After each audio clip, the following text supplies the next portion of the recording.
Rise and shine, gamers! Good morning, good afternoon, and or good evening, wherever you may find yourself orientated here.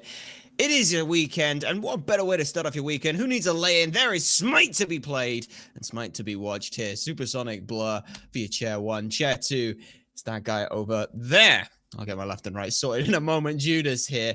We got the EU side of things. We have Tartarus Titans versus Solar Scarabs. Now, if last week is anything to be going by, because humans recognize patterns, NA was all 2-1s. Oh, sorry, EU was all 2-1s. NA was all 2-0s. This week, the first set we saw yesterday was a 2-1. Maybe that means the EU is going to get the 2-0s this week.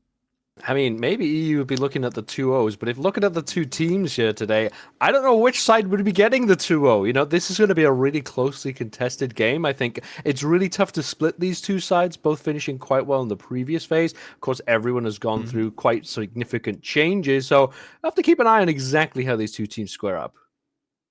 We will do indeed, and a lot of different picks bans of both these two teams. Solar Scarabs very much like this double hunter comp.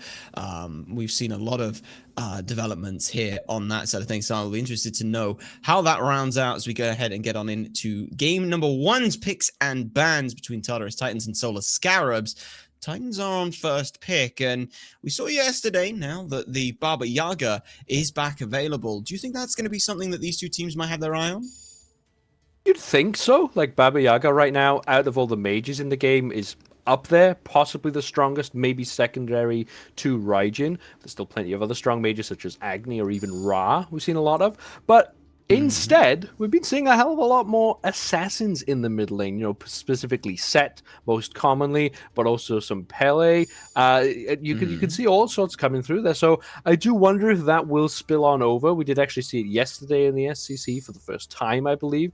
You know, it's been so popular in the SPL, and, you know, a lot of time we do see some trickle down into the SCC, but a Chang'e ban to start things off. I know Deathwalker played it last week, but I'm not really understanding the need for it to be first banned. Yeah, it was. I mean, it was banned again in game 2 by Hex Mambo. It was the first ban, was this Chang'e. So maybe Titans are looking at this saying Deathwalker just runs it really well. But rest of the picks here, 4 of them go to the Hunters. Well, the ADCs, some mids as well. Looking at the Chernobog and Martikurus flex there. Pele taken off the table. There is a lot of good stuff. We've seen Ganesha be highly prioritized. There's Athena, Baba Yaga, like you mentioned, still up there. So Titans are gonna go ahead and say they want Heimdallr?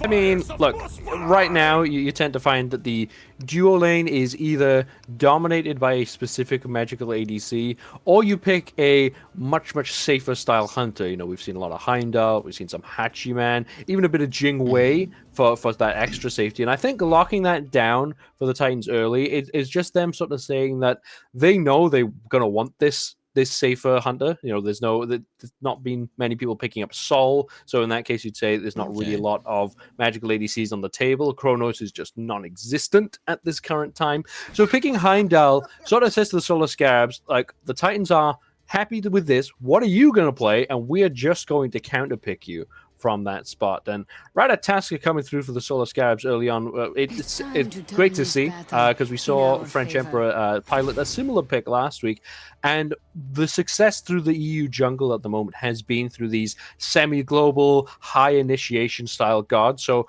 Ratatoskr is able to do that better than almost anyone. So we'll really be seeing the TheFrenchEmperor diving deep here. Much better than maybe the Zhong jungle we saw them bring out last weekend. So much happier. I will not forget it. I will not forgive. But Ratatoskr coming through, much more traditional, much more expected, and combines extremely well with this Athena pick too. It really does, like you said, global pressure or semi-globals meeting globals, that additional movement speed on top of the Ratatoskr getting more movement speed through that acorn that they get could be very potent for them. The set Ganesha, I was expecting to see the Ganesha, and I do like the idea, thinking a little bit more on it, that Heim pick, like you said, it's that we know what we want, and there's so many good picks right now. Solar Scarabs cannot pick 2 great gods. Something's going to get left through. So, as we now see, some Wukong rounds out the first phase of this draft. Fairly solid-looking front line. A really good dive from the Scarabs is what I'm seeing straight off the bat. Yeah, I've seen a lot of necessity for good dive coming out from these compositions lately, because, like I said, Heimdallr extremely safe, and that's assuming this is a set in the jungle. Maybe if this is a set mid, all of a sudden your dive becomes a bit less effective. So it's good choices from the Tartarus Titans here, and that the draft is so ambiguous at the moment that Solar Scarabs sort of have to cover all their bases. They've got the deep dive in this top three, but will they be able to contend with an opposing dive? This is a troll highlight from the production. I am absolutely not giving it any credence so far, despite us maybe suggesting Deathwalker would look really strong on this Zhong. Definitely the style that they would be going for, and it's being locked in. I'm pretty sure this is just a long con from production here, but assuming it was a Zhong lock, which it does appear to be so, you would suggest that this would be going into the middle lane. And now all of a sudden we saw a composition like this last week in EU, which is just a very, very strong frontline base that just sort of powers through the enemy team. And that's what you've mentioned there. I mean, the Zhong wants to run forward, the Sun Wukong wants to run forward, Athena will make sure that they are there when someone else is running forward, Rat will hop on over and run forward. All of these are run forward gods. Titans now looking to try and answer back. Do they go with a stalwart wall? Do they go with playing by range? Do they go ahead and try and match them dive for dive? So far they answer the Thoth for the mid lane. Does mean that they will be able to poke out from a good bit of range. And this Osiris saw a lot of buffs coming into the 10.9 patch, but never really got picked up. Gonna see whether or not those buffs give any credence to this god of the afterlife. Yeah, we did see lestimics on this pick last weekend, actually, and eventually this pick was ridiculously strong. Lestimics was just taking absolutely no damage, but it did take a very long time for this to get online, and I do wonder how well it will pair with the rest of the composition, because, what Osiris does do very well is create a lot of space for your backline, but, I mean, look at the way the Solar Scarabs are looking to play. Space isn't something they're interested in. It doesn't matter if there is an Osiris on your backline. Most of the damage is coming through this front line, especially with the Zhong coming through. So Rama able to just take off into the sky if they do get jumped on by Osiris means they can churn out that damage from quite far away and still be involved in the fight. I think the Tartarus Titans might get a bit surprised here by the pace that the Solar Scarabs will set. They could be, and I do think that it is going to be on that jungle side of things to do so. One of the things that in the past has been a problem for what was originally many members of the Yomi Tanukis, emilitoo, Zyrhoes, Deathwalker, is this sort of... They sort of are more than happy to let the game go late. They sort of let that early pressure sort of wash over them and then go, it's fine, we'll get to the late game.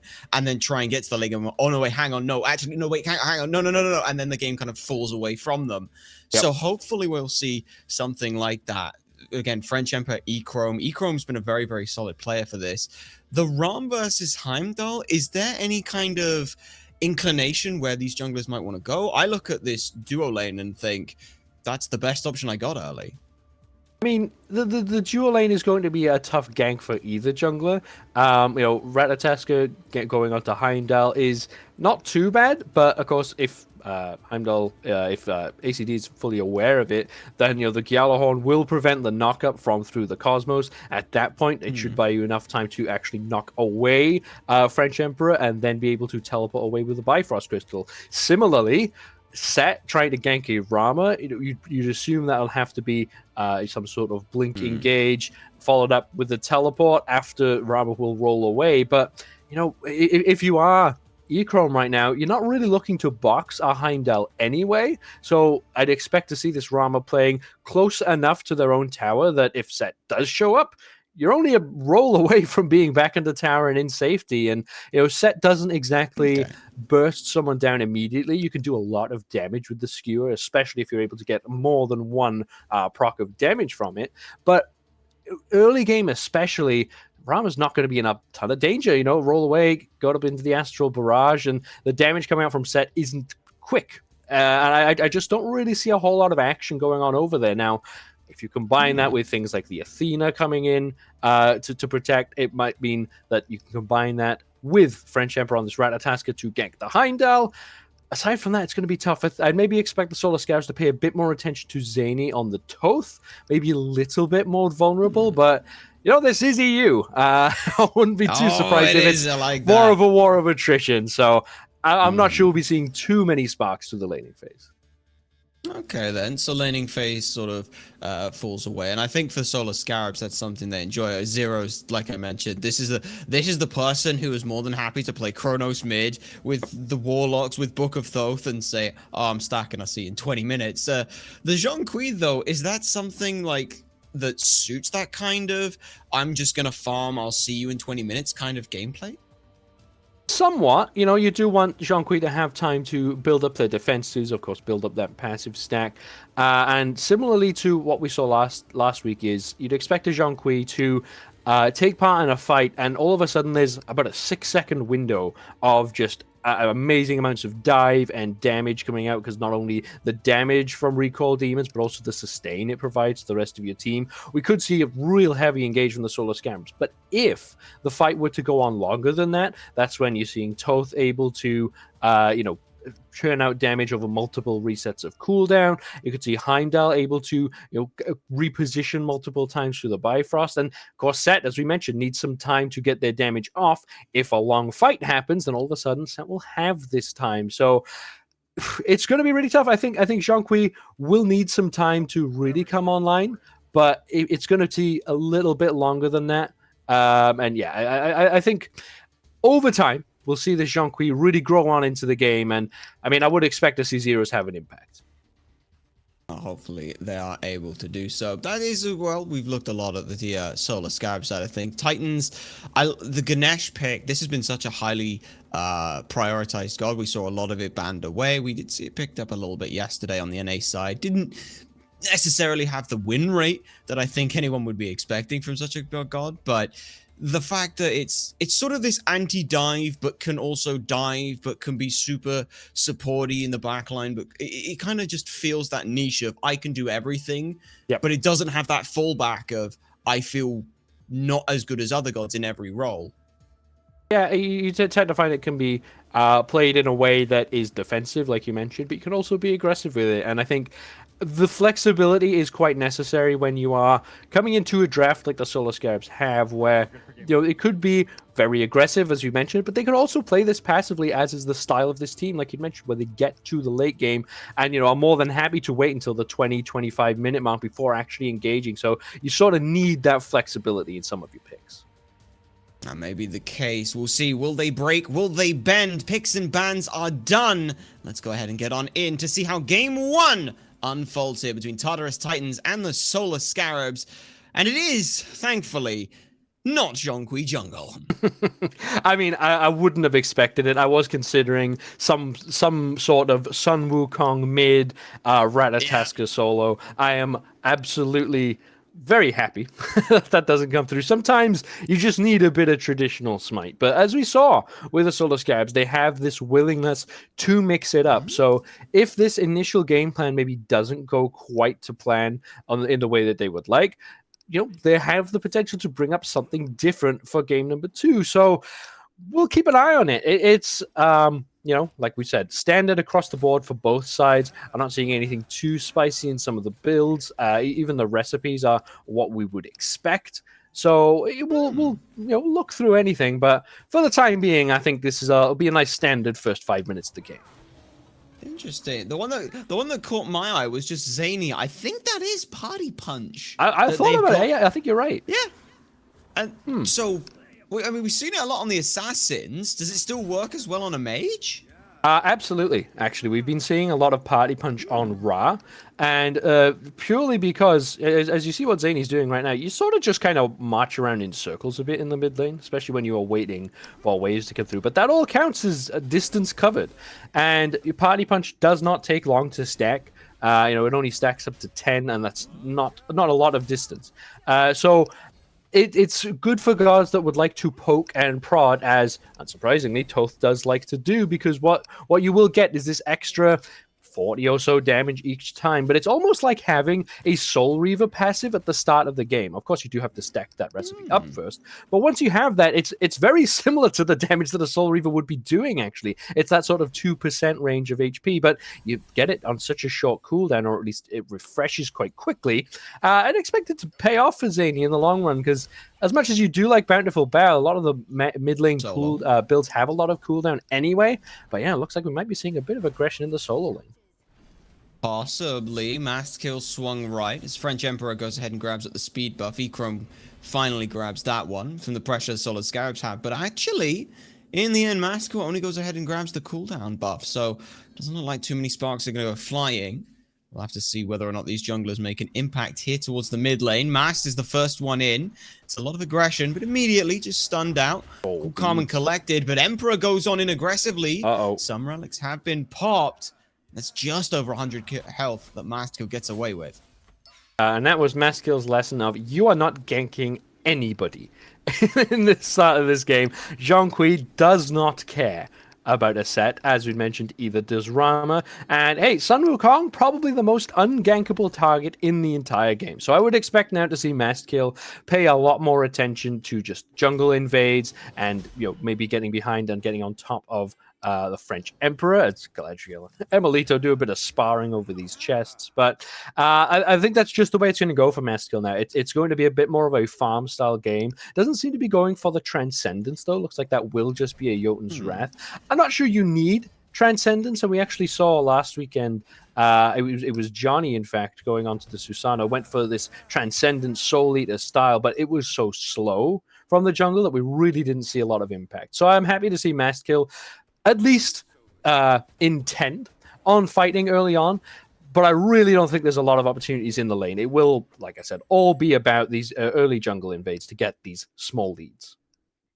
Yeah, for me, starter item and your first item kind of tip the hand of your play style here. Another one that gives that away, emilitoo, that wall flag kind of thing. Not looking for the defensive side of things. This is a gas pedal for the gas pedal.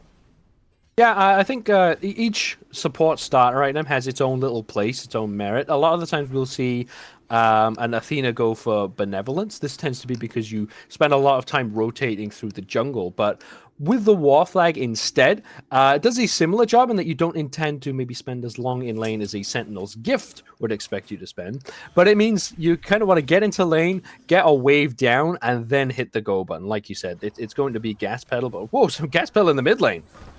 There goes off French Emperor's ult. Doesn't grab any kind of relics for the start of it. And also as well, emilitoo wanted to go in on this. It was a very aggressive attempt at getting a first blood, but I think Zhainy was just either spotted it out or was well positioned enough that they could just slip back into tower. Yeah, it seems like both junglers here trying to force it a bit in the mid lane. There was no situation there where Zhainy actually goes down and, like you mentioned, didn't even use the purification beads. I mean, what good is a knock-up at the very edge of tower when, of course, Zhainy will have that evade and punish ready to use at a moment's notice? It's maybe just a bit of feeling each other out. And, of course, if you could get the purification beads down from Zhainy, that would be positive.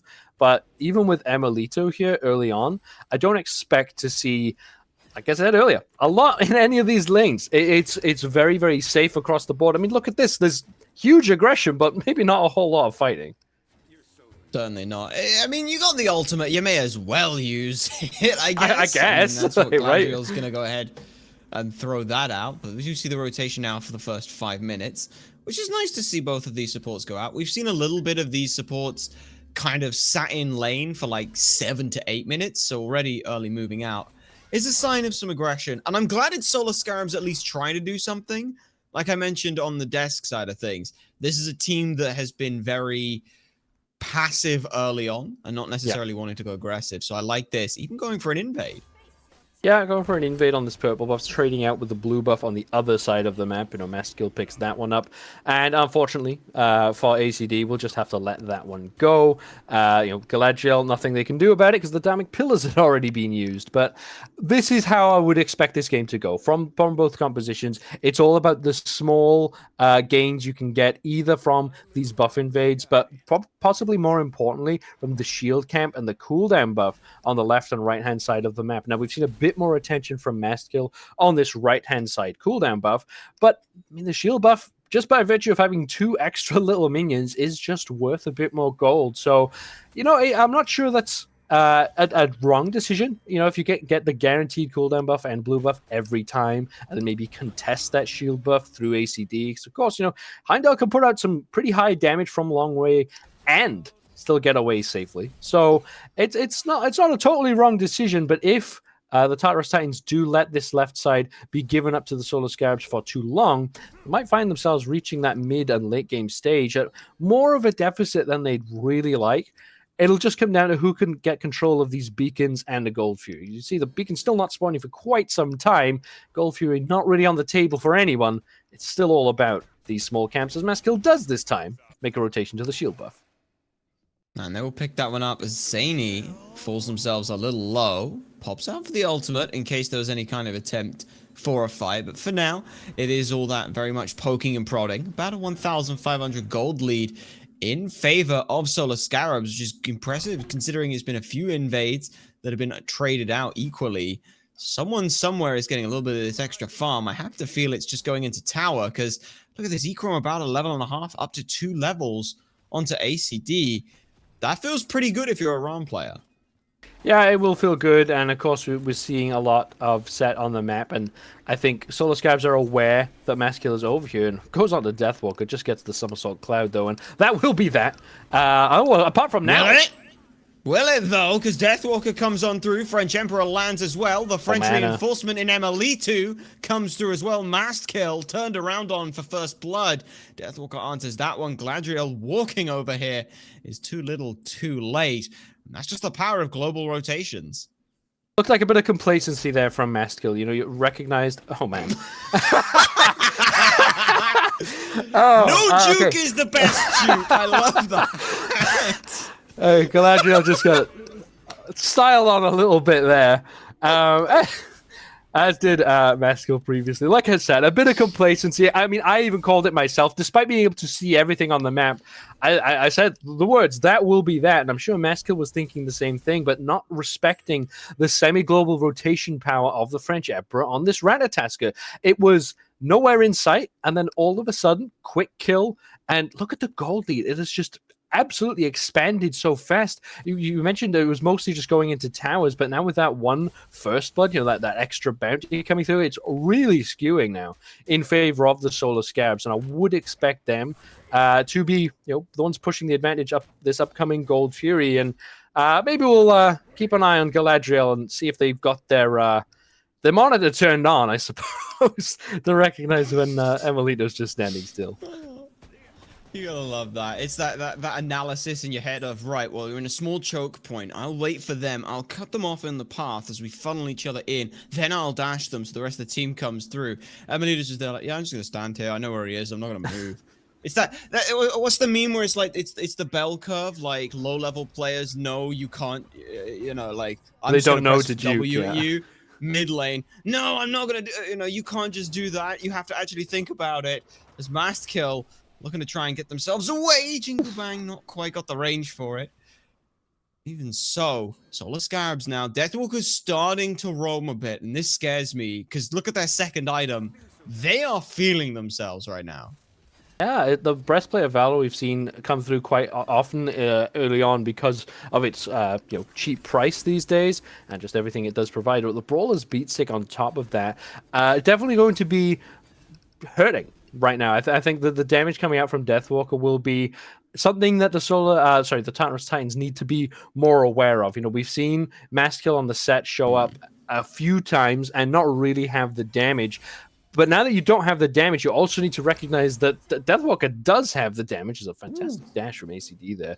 Gets the CC immunity right in time. But I think we needed to see some anti-heal in the build for Deathwalker, just because they are going up against this this set in MastKiII. But seeing it so early and seeing it on a Brawler's Beatstick is, like you said, just showing that Deathwalker's feeling confident, feels like they want to be involved in this game and aren't looking to just sit and farm. So definitely a stylistic change-up for the Solar Scarabs, and maybe not so content to just wait for that 25-minute mark.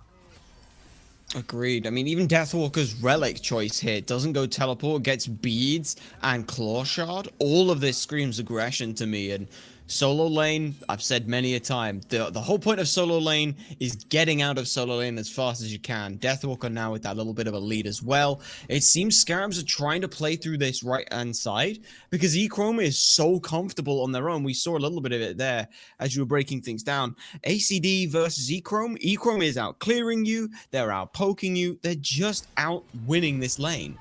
Yeah, of course, has the dominance build up. emilitoo going for a solo invade and gets it unbelievably, It's but gross. now And just dashes away. It looks like MastKiII's in.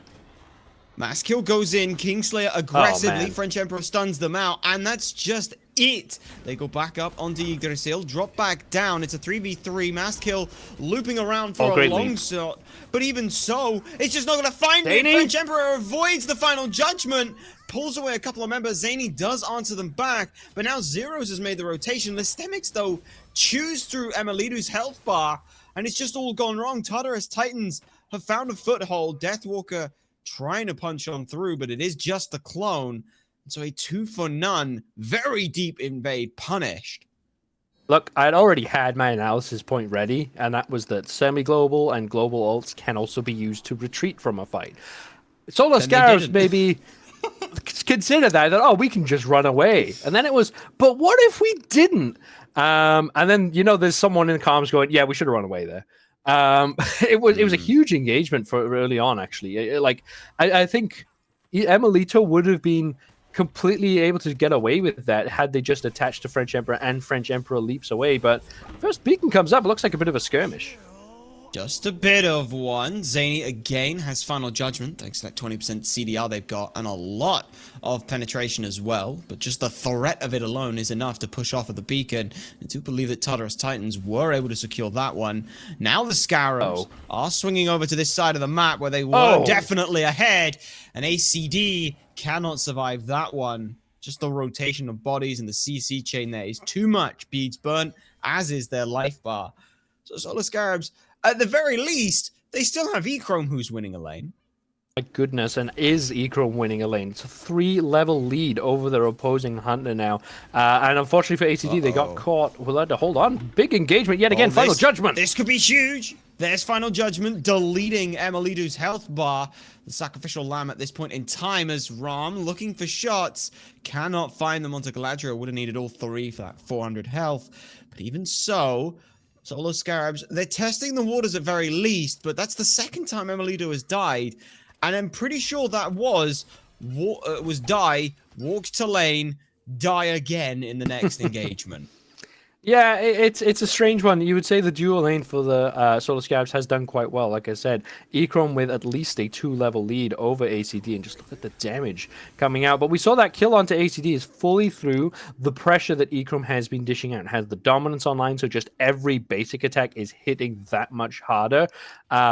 Then the tower pressure means that, you know, AicyD has to be very careful when they choose to rotate. So trying to secure all of those gold chests, you know, that extra little comeback mechanic, is exactly what AicyD wanted to do, but Solar Scarabs have pressured this Heimdallr to be so far back, under-leveled, actually had only just hit level 2, so wasn't able to get the Aegis amulet yet, like physically hadn't purchased it. I think if there was an Aegis amulet in there, AicyD does manage to teleport out through that Bifrost crystal, but just not there, because it's taken so long for AicyD to get there. Now MastKiII finally looking to put some pressure onto Echrome. That's just about all they can do. It's so difficult to gank this Rama. It is. Beats forced onto MastKiII, who went in aggressively with the Kingslayer. I feel like that's a little bit telling there. emilitoo dashes in with the ultimate, coming through to Echrome. Echrome's already dashed out and is fully disengaged, then has to sort of push back forward. A little bit telling there. Either emilitoo, very trigger happy, but wants to be around this side of the map. Either way, Tartarus Titans now forced out of the engagement, and Scarabs want to try and press the issue a little more. They're going to go towards the Gold Fury. Keep an eye on Zhainy. They do have the best secure here, but Galadriel's the actual target. Oh, up into the sky goes FrenchEmperor, and there down goes Galadriel. Echrome from the distance just wanted to secure that kill. Also, the Gold Fury secured by the Solar Scarabs. It's just a really fast style of play from them now because they've built up this lead. It's equal in kills, but oh my goodness. MastKiII, I don't know what MastKiII was doing there exactly. Maybe trying to sneak a mid lane tower, but got duly punished for it. And look at the gold lead. Again, only the 1 kill in favor of the Solar Scarabs, but 7,000 gold. I will repeat that. 7,000 gold at 16 minutes is gigantic, let alone in a game where the kills are equal. 2 of those kills, in fact, onto emilitoo, so making up for those 2 deaths. So is the Athena, but it just means that the Tartarus Titans need to be so selective over their upcoming engagements, because this isn't a case of are we going to defend the Fire Giant? Absolutely not. Are we going to defend the towers? Absolutely not. Might even not be able to defend AicyD from the safety of their tier 2 towers. Right now, the map is all in control of the Solar Scarabs, and the Tartarus Titans have to, like I said, pick their engagements extremely wisely, because if you are not at least outnumbering the Solar Scarabs and possibly outnumbering them by 2, it's just not going to be a fight that you can win. Agreed on that situation, and we can all see this was Heimdallr first pick. This was Tartarus Titans taking comfort in, we have Heim, we'll get something better elsewhere later on. It's just not worked out for them, as level leads are growing and they are showing up in every single situation, like you said. Next beacon is coming up. Now, Tartarus Titans do have the first one of those, which shows the Solar Scarabs are just battling back quite so aggressively here. Pyromancer being looked at. Zhainy not going to be able to find too much range to do so. And now we're seeing Deathwalker rotate in. Finally, lestimics maybe coming around, but the ward is broken out. They're going to have to TP to mid-tower. Yeah, I mean, trying to set up for this Pyro are the Scarabs, and honestly, I think they should have just pulled it. I think if you force the Tartarus Titans to engage, even if they maybe steal the objective away, if you can win a fight after that, you would gain so much as the Chaos side that I think it would be worth it, and now it really should not be giving up this beacon. I expect a fight coming. And that fight has come immediately. Blinks on through. Zyrhoes pops the ultimate, pushes everyone away. Meanwhile, FrenchEmperor dives tier 1 tower. Deathwalker makes the rotation back in as lestimics dives on forward. It's FrenchEmperor as the target, but they do manage to squiggle themselves out of the way there. It's a good look for them. Emil coming back on through again, finds one target. It's Galadriel, and look at that focus fire. Scarabs find themselves another pick. A good look for them there. Tartarus Titans, like you said, they need to outman here because they can't outgun. Yeah, when a fight goes that way, right? When the fight is not a team executing a game plan and a team defensively playing. That was a scrappy, chaotic fight where everyone's just kind of doing their own thing, going at to what they need. And in a situation like that, the team with a massive gold lead is always going to win out. AicyD forced to use the ultimate to hide under their own tower. But when, like I said, when a fight is that chaotic, FrenchEmperor dived so deep. Oh, looks like snipes came through from Echrome too. FrenchEmperor dove under the tier 1 tower, got nothing done for it, and still managed to get out alive despite so much commitment. And look at this again. So much pressure put onto MastKiII, only level 14 on the set. Doesn't have the damage they need, and of course, it's a set. Does not have any CC to contribute to this fight, unless the Tartarus Titans are engaging on a target and picking off that target, then retreating. These fights are absolutely never going to go in their favor. And if I was the Solar Scarabs, I'd already be discussing the Fire Giant, because right now, if you take this Primal Fury, there is almost no way that the Tartarus Titans can contend with you. Agreed here, as this Fury has now spawned on up. We'll keep an eye on whether Solar Scarabs want to go that way. For now, it's just keeping it warded, as you do see Tartarus Titans here. So, Titans now, we've seen a little bit of how difficult it is to battle in. When it comes to like a Fire Giant, can you afford to let it go? Right now, yes. It's not the end of the world if the Solar Scarabs were to get a Fire Giant. They're already so far behind other Tartarus Titans, so actually maybe looking to make a play onto this Primal Fury. They do have the Thoth. Alright, well, the final judgment goes through. It's Zyrhoes who's targeted down. That's how you very quickly bursted. Now actually looking to just pick up the Primal Fury. They will go ahead and steal that. A 3-man taunt is good. And a little bit of CC is there as well. But it is a 4v5 situation. That said, look how far they can deepen, how quickly these health bars melt. But it's Zhainy who's able to put out through that damage. The long range from Thoth really paying dividends here. Totally worth for the Tartarus Titans. As I'd mentioned, if they are 100%. choosing a target, this time it was Zyrhoes, and fully committing to that target, the fights can go their way. It was when the fight got into an extended nature that things started to go a bit worse, but they'd already had the outnumbered. Look at the damage Zhainy's able to put out. 3-0 on this Thoth has been quietly having a really clean game, and I do think that's what the Tartarus Titans have to get back into this game. Like I said, if you can lock down a target, you can have Zhainy churn out the damage from safety, and then just deal with the dive afterwards. I think the Titans did a great job there of getting the fight, picking up the primal fuel because it was already low, but the main game plan there was to disengage. After they'd committed so much, they can then disengage and force the Solar Scarabs to have to use these abilities to get up to speed with the rest of the team.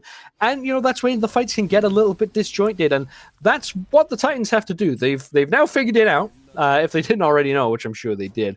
They have got their plan of action, and they've seen proof that it will work.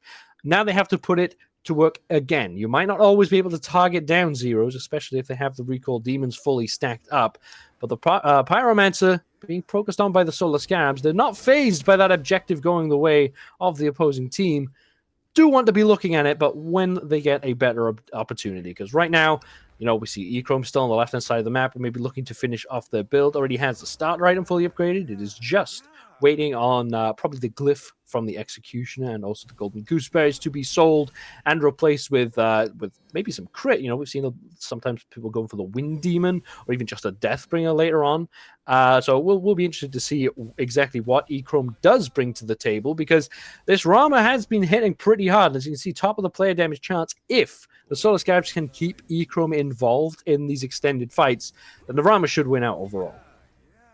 Hopefully they do, so it'll come down to, I think, like you said, Zhainy is the big player. They're level 20 at this point in time. They have a ridiculous amount of pen.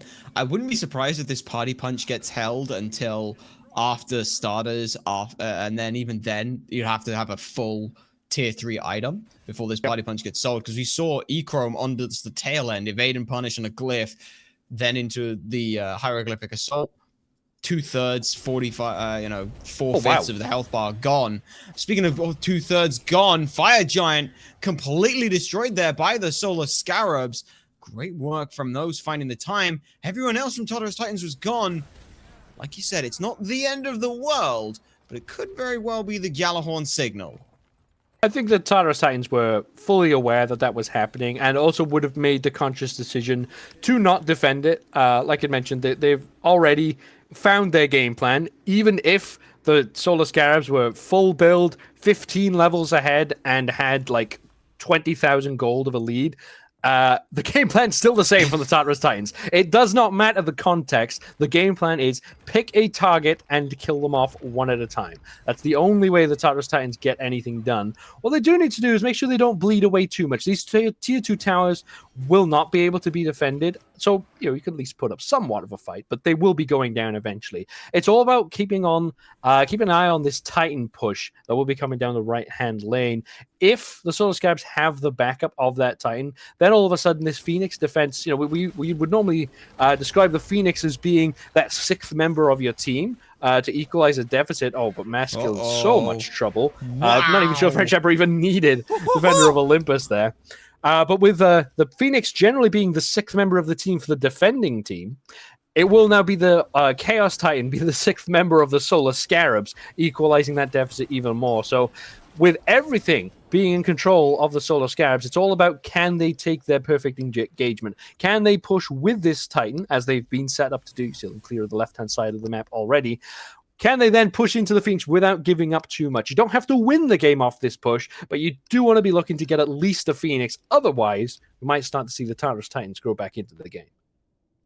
Could very well do so. It's like you mentioned, we saw a little bit of MastKiII trying to put up some pressure over on the right-hand side. And I like the idea is something simple of, hey, we can't defend the towers. Let's try and buy ourselves as much time with the minion pushes. The Titans are coming this side. Let's buy as much time as we can. Unfortunately, Emil doesn't need much time to make the rotation, and TheFrenchEmperor was never there on the left to begin with, as now it looks like Tartarus Titans are going to have to worry about that march of their own Titan. But again, TheFrenchEmperor is hovering around another lane, and that puts pressure from multiple people with this Athena ult being able to be channeled. And of course, FrenchEmperor with that through the cosmos is in absolutely no danger of being killed off before being able to get into that objective. emilitoo with the blink taunt already actually gets onto lestimics. Takes a lot of damage. This Osiris is not really tanky enough just yet. FrenchEmperor splitting down the mid lane too, but the Titan walks on in. And that's a big tanky target that's got to have the health bar chewed through. Meanwhile, Echrome can more than comfortably chew through the health bar of the Phoenix. That's gone. And I love this from the Solar Scarabs. They don't try and push up aggressively, take a major fight. They'll just back it out, reposition towards the mid Phoenix, and they're looking to do it all over again. But now Tartarus Titans have to answer back. Galadriel cannot do so. Zhainy not in range to throw out any damage. FrenchEmperor is up just to drive them back. That's 2 Phoenixes down immediately. But again, look at this. They're going for all 3. Wow. Going for the 3-peat on the Solar Scarabs, and there's not a lot the Tartarus Titans can do about it. Oh my goodness! Unless you hit outstanding final judgment like that, left side Phoenix should eventually go down. Still, emilitoo taking a big brunt of damage, and MastKiII's on the HUD actually. ML ends up falling from their low health bar. FrenchEmperor looking to get some reinforcements from Echrome. My goodness! And the crits are there, and the crits are good. Tartarus Titans held thanks to Zhainy. But even so, there is still a Fire Giant on this team. There are still a big gold deficit that Tartarus Titans are fighting into. They will hold this Phoenix for now, as Zhany's the one leading the charge, actually. Galadriel has respawned. With their cooldown, they do have the ultimate available. Deathwalker might be in a bit of trouble here. Oh, good silence. Silenced out. Zhainy answers it back. 7-11 reads the scoreline. But the damage has still been done. Phoenix holds on the left. Same can't be said for mid and solo. Look, as mentioned earlier, the Solar Scarabs didn't have to win the game off of that push, but they have put themselves in absolute prime position. It is just the one Phoenix left alive with barely any HP to work with. You know, it was close, and I think the Solar Scarabs could have maybe tried to commit to it. I think even if they did overcommit and really die for that, it probably wouldn't be that big of a deal. You know, Fire Giant still hasn't respawned. So, you know, the Solar Scarabs would have been alive and well to actually take the fight. But, you know, playing it relatively safe, it of course, could have been a disastrous moment. And, you know, if they then don't get the Phoenix and end up, you know, losing a lot of kills, it could be, you know, a bit of a knock to the confidence. But the Solar Scarabs have no need to not play with confidence. They have a fantastic gold lead so far. I still don't believe the Tartarus Titans can step up, but in the situations that they find themselves in, they might have to. Oh, both sides throwing out a lot of aggression onto these supports here. MastKiII looking to try and loop around, but is routed out from the Solar Scarabs retreat. And what's interesting to me is I believe that's the first Pyromance we've seen go down, because I don't think any team has had a runic bomb in their back pocket. That's true. Yeah, Emma. Imagine imagine that runic bomb was there for that left side Phoenix. That would have gone down immediately. But it's all shoulda, coulda, woulda. As Fire Giant has respawned. Will Solar Scarabs wait the 50 seconds to get this enhanced? Do they even need to? They definitely don't need to. I think it was the safe bet to not do that. I think they can still win the game with just this regular Fire Giant. But there was nobody from the Tartarus Titans stepping up. The only reason the Solar Scarabs have to take that before it's enhanced is because they don't know necessarily where Zhainy might be. And the last thing you want to do is give the Tartarus Titans an enhanced Fire Giant. But I mean, they're taking their time on the Scarabs, actually going for this Oni Fury first. MastKiII, I like it. Are in a lot of trouble, but Deathwalker also have to burn that somersault cloud. But looks like the Scarabs are in. They are. Ram throwing out the Astral Barrage from the sky. Down comes the FrenchEmperor off the Yggdrasil. But even so, it's Galadriel who's the target. Chewed through about 60% of their HP bar. But even so, now they've got those Oni minions coming through. Those are Fire Giant or Phoenix. I'll get it right in a minute. Fire minions with only buff. There we go. That's right. That is going to be a hell of a difficult task for the Solar Scarabs to defend. Look at the right side. They're not there for it, and the Phoenix just gets taken by minions. Maybe they just written that one off, but at the moment there's 2 waves of only fire minions barreling down to this Titan. Titan's already taken some damage. There are engagement on the left-hand side, though. Ooh, Galadriel very low. Tries to pop the frenzy to go in, but AC goes aggressive with the rest of the team. MastKiII, this is the do or die push here.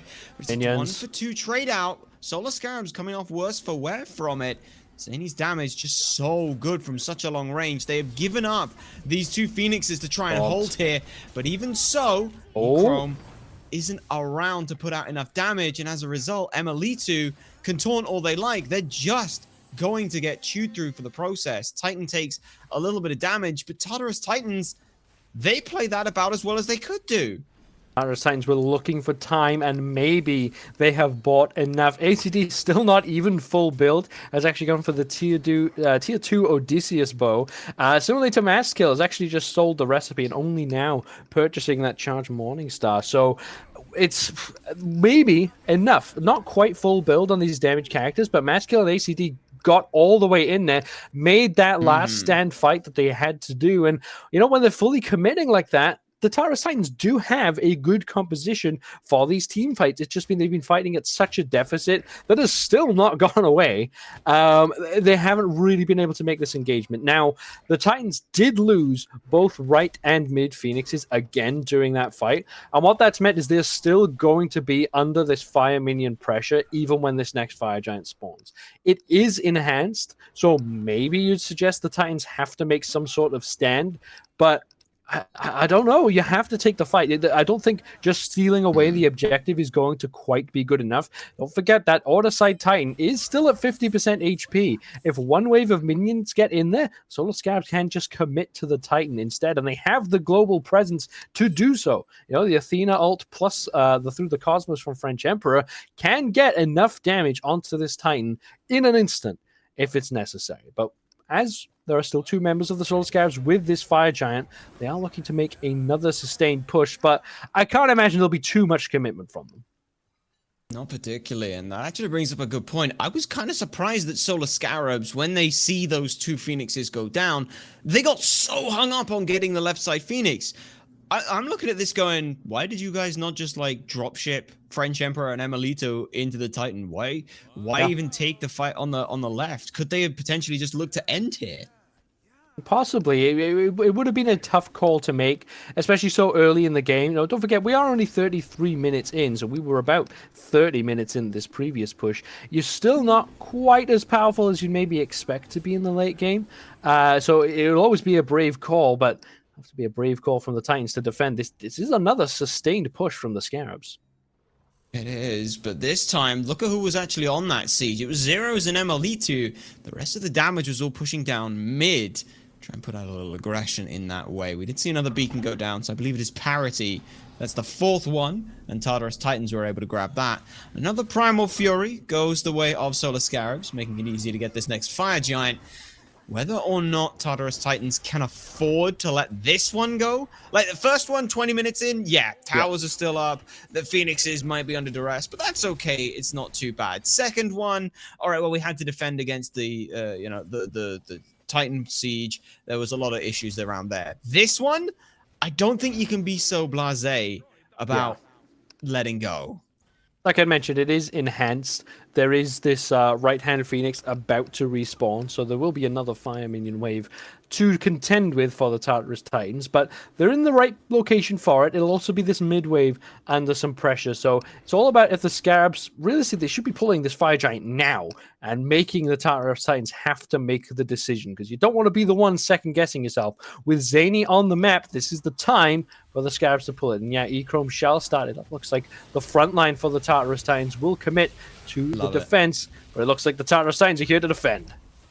They might just be lestimics, the first one in, taunted away, but they do not get away it. Their huge final judgment, though, rips through Zero's health bar, 1400 damage. It's pretty good, but unfortunately, there is a big health bar to chew through. Now, it's Tartarus Titans trying to take an engagement against this Fire Giant. Downstream, maybe Tartarus Titans, but Zhainy's already taken one out, and now Deathwalker's left alone, having to somersault Cloud very closely. Echrome very low as well.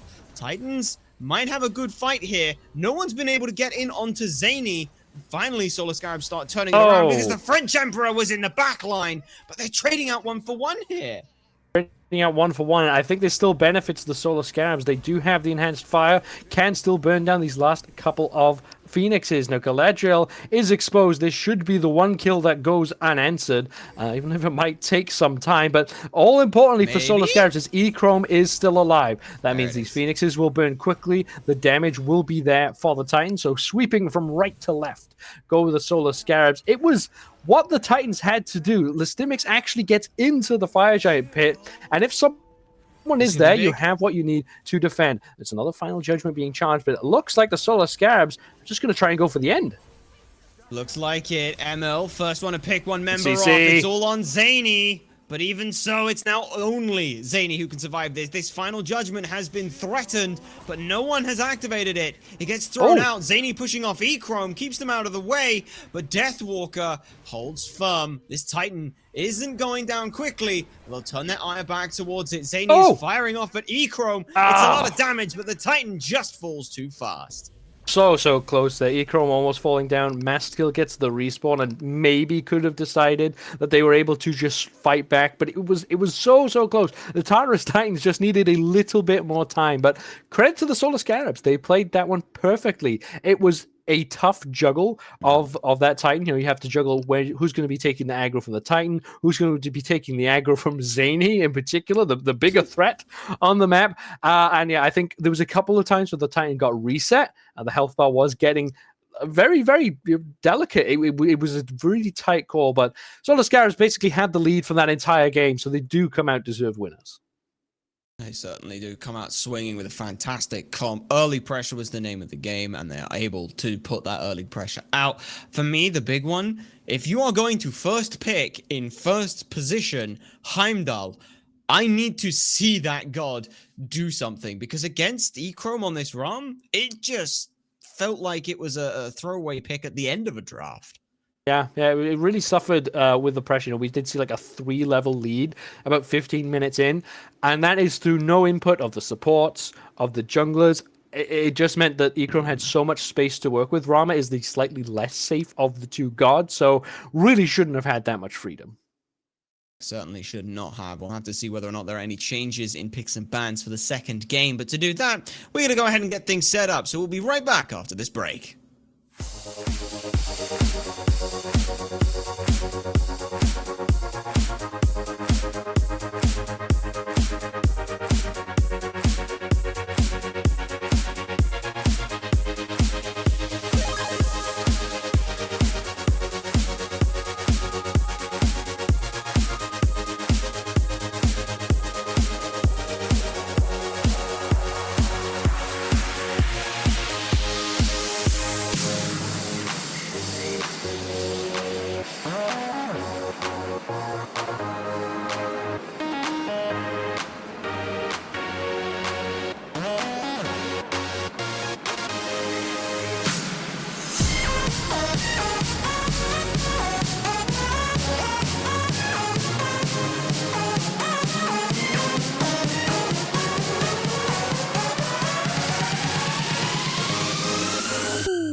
we're starting off the EU side similar to what we did last week. Solar Scarabs taking game 1 off of their opponents, in this case the Tartarus Titans. Now last week Hachiman were able to answer back, but Judas, do Tartarus Titans have what it takes to do so as well? Absolutely, the team has what it takes. Like, don't get anything twisted. There was a huge deficit that built up early on, which meant that the Tartarus Titans were constantly fighting from behind. We did see some good engagements from them. Just maybe we need to make some adjustments in their draft, and then we'll actually be able to see what this team can do from an equal standpoint. We certainly will, and we got picks and bans already as we say that. So that's going to be the first point of thing. I think for me, I'd actually be looking at Solar Scarabs.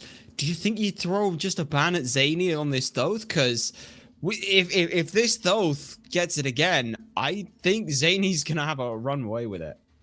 I mean, we noticed there were no mid-mages actually banned out in game number 1. And, you know, Thoth was picked up, but it could have been Baba Yaga, it could have been Agni, it could have been Ra, it could have been Marticorus, who actually might have been banned out. But there is so much potential. I don't even think you can throw a ban to Thoth.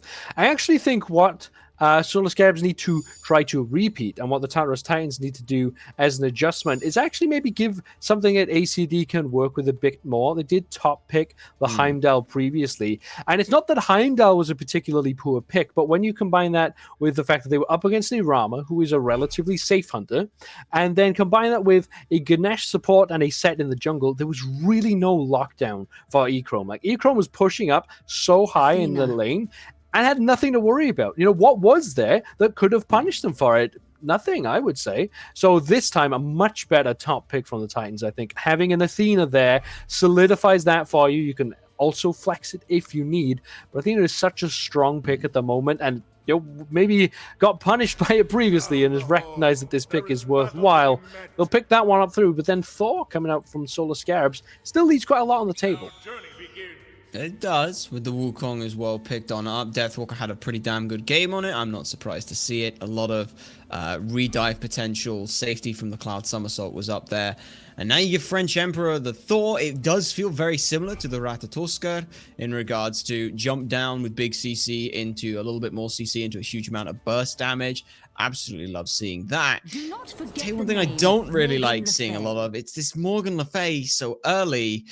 I'm with Spooky on this one. It just feels like it doesn't do enough of anything.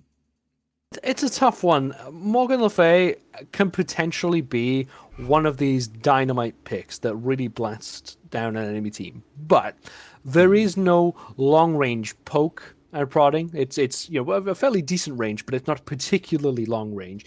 And also doesn't really have anything to contend with objectives. Now, you can, of course, drop the Sigil of Fear, which will spread out the team fight and everything, maybe make things a bit more complicated. But, you know, with the consuming power as well, it's not really a good secure for objectives. It does a couple of 100 damage, which is okay. But I'm sure the Solar Scarabs will have something that's equal to that, as they have picked up this Ymir. And, you know, an Ymir ult, even if it's built fully tanky, can be a large amount of damage, and at the moment, it's the best secure on the map. It looks to be that way as Tartarus Titans go ahead and ban away the Ram. I would have been upset if they did not ban this one away. That said, if there is anyone who is going to look good on the Heimdallr, it is Echrome. This is the guy's god. Yep. Like, straight up, played it almost entirely, solely, in the last phase of the split, so looked pretty damn good on it as well. So the Scarabs get themselves that, looking to hold off on that mid lane pick, unless they want to go ahead and throw like a Ymir mid, or maybe the Wukong. We'll have to see, but now Titans, assuming they are going to need a jungle and a solo, that Hades does answer back at least some sustain, a little bit better than the Osiris did. Yeah, I think Hades into Sun Wukong is just great for lane pressure. Sun Wukong is one of the best pushes in the game, probably second best to Hades. So you basically will never lose the solo lane as long as you have a Hades. And the Hades these days does show up pretty strong in the late game. There is no way that's no way this is Zyrhoes. I mean, that would be very cool, but unfortunately, I don't really see it. Like you said, not a Zyrhoes pick. But the Camazotz now coming out from the Titans, I quite like that. It gets MastKiII on this type of pick that it clearly wants. It wants to be that guy who dives the backline, swoops through, kills off any squishies when you can. And Camazotz does that pretty much better than anyone. Set, of course, does it quite well too. Just didn't quite work well. But having the Athena this time as opposed to the Ganesh for Galadriel, I think that'll be a lot stronger for the Titans overall.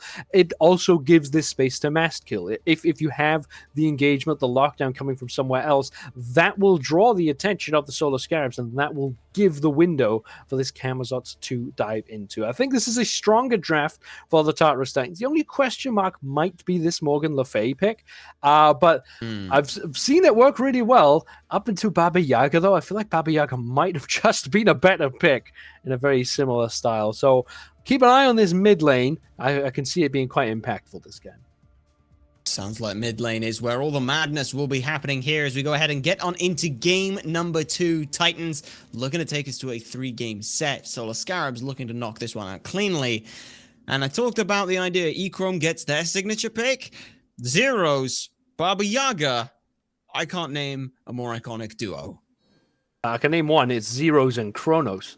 But Kronos not really being so popular right now. The Baba Yaga is a fantastic substitute. Like you said, it's a staple guard for this player. So we can expect to see just some generally strong play, right? When you see these players on these favored picks, you just sort of notice these extra little details, the extra minute bits of improvement that they can get. Not quite sure what Zhainy's doing here. Maybe not too interested in taking down this red buff.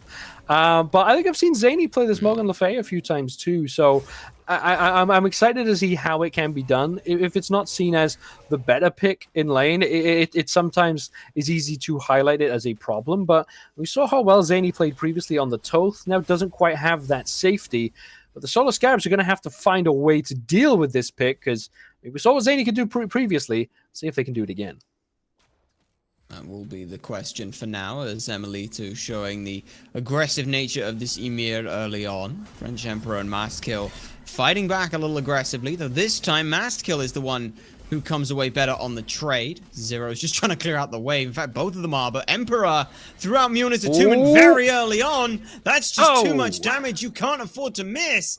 Both junglers end up falling, but it is Tartarus Titans who get first blood. Totally worth in Zhainy's eyes. Gets first blood, and it's as simple as that. The first blood bounty is more important than the not first blood bounty. Now, it's only a small difference, and both junglers will recover from that very, very quickly. It is, in fact, MastKiII instead going to be focusing on the shield camp on this left-hand side, not going for those mid-harpies, but there's been a lot of fighting in this duo lane, actually, and MastKiII looks interested in a fight. May very well be doing so. Good no freeze. blink, but does have beads. Doesn't use them. Instead, recognizing emilitoo's still going to be chewed through fairly effectively. But Echrome's putting out a good chunk of damage. The wall just off the mark, but it still buys a lot of time for TheFrenchEmperor to show on through. Another great wall cuts off the retreat. Galadriel ends up falling. And Tartarus Titans just could not find a pick quick enough. Look, that's what happens when you have a jungler who can provide CC. It's as simple as that. I think if there's no wall there, I think it might be possible for Galadriel to get out. But MastKiII going on to TheFrenchEmperor, but Echrome's right alongside. Echrome churning out the damage early on in this Heim. One of the hardest hitting physical hunters for these first 5 levels, of course, throwing those axes, and it just gets stronger with that third axe throw. We really saw it shine there. I think maybe the call for MastKiII to go for that pick onto emilitoo was just telegraphed a bit too much. emilitoo was more than out of there, but this one isn't telegraphed.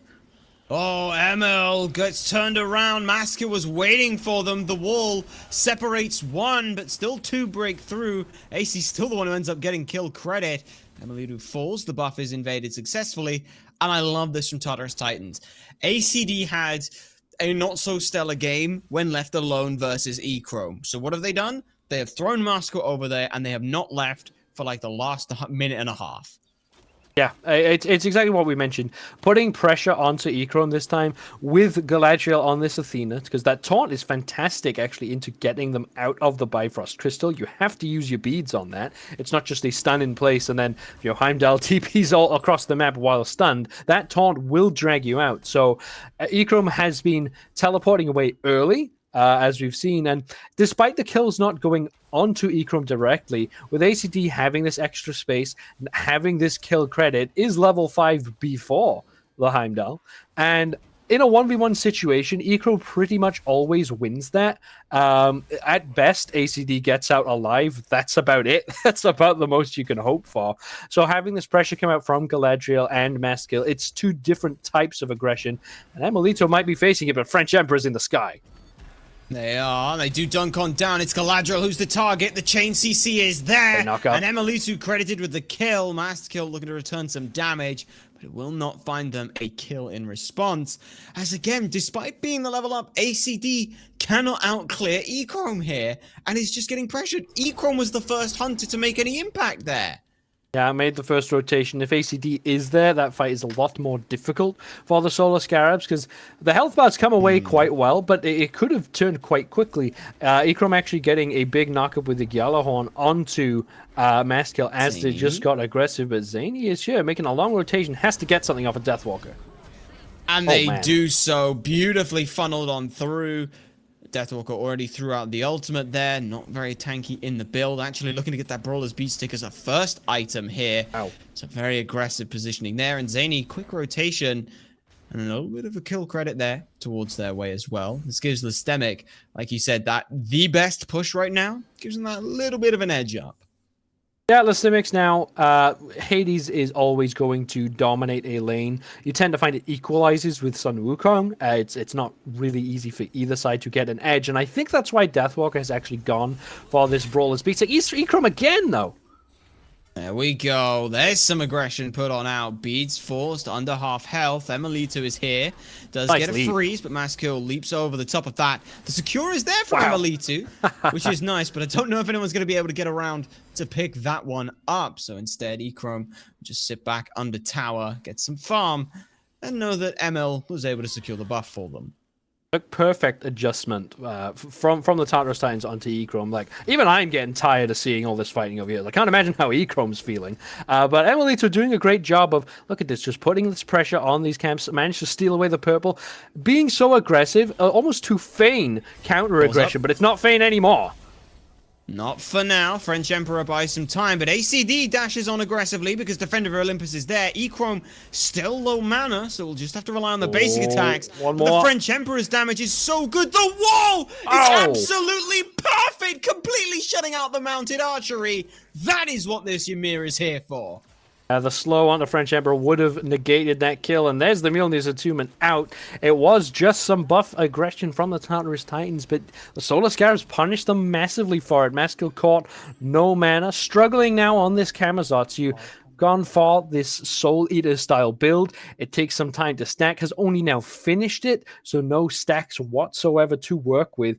It just means that this Camazotz eventually will be able to do the things that MastKiII is trying to do, but really getting heavily punished for it right now. I think this Ymir pick is really slowing things down for the Titans. They clearly had a game plan of invading these camps, of pressuring the duo lane, but Ymir, despite us not seeing it too often, has done a really good job of deflecting it all. It's just given Echrome the space to say, all right, you're going to be behind a little bit for the time being, but in general, the team will not be too far behind. So, you know, what it's meaning is that despite a small deficit for Echrome now under this Hachiman, it will allow that gap to be closed pretty quickly. You know, only need one good team fight. If there was another pick there for the Solar Scarabs, that could have been a Gold Fury. You know, this Heimdallr does do plenty of damage, even only having the Devourer's Gauntlet so far.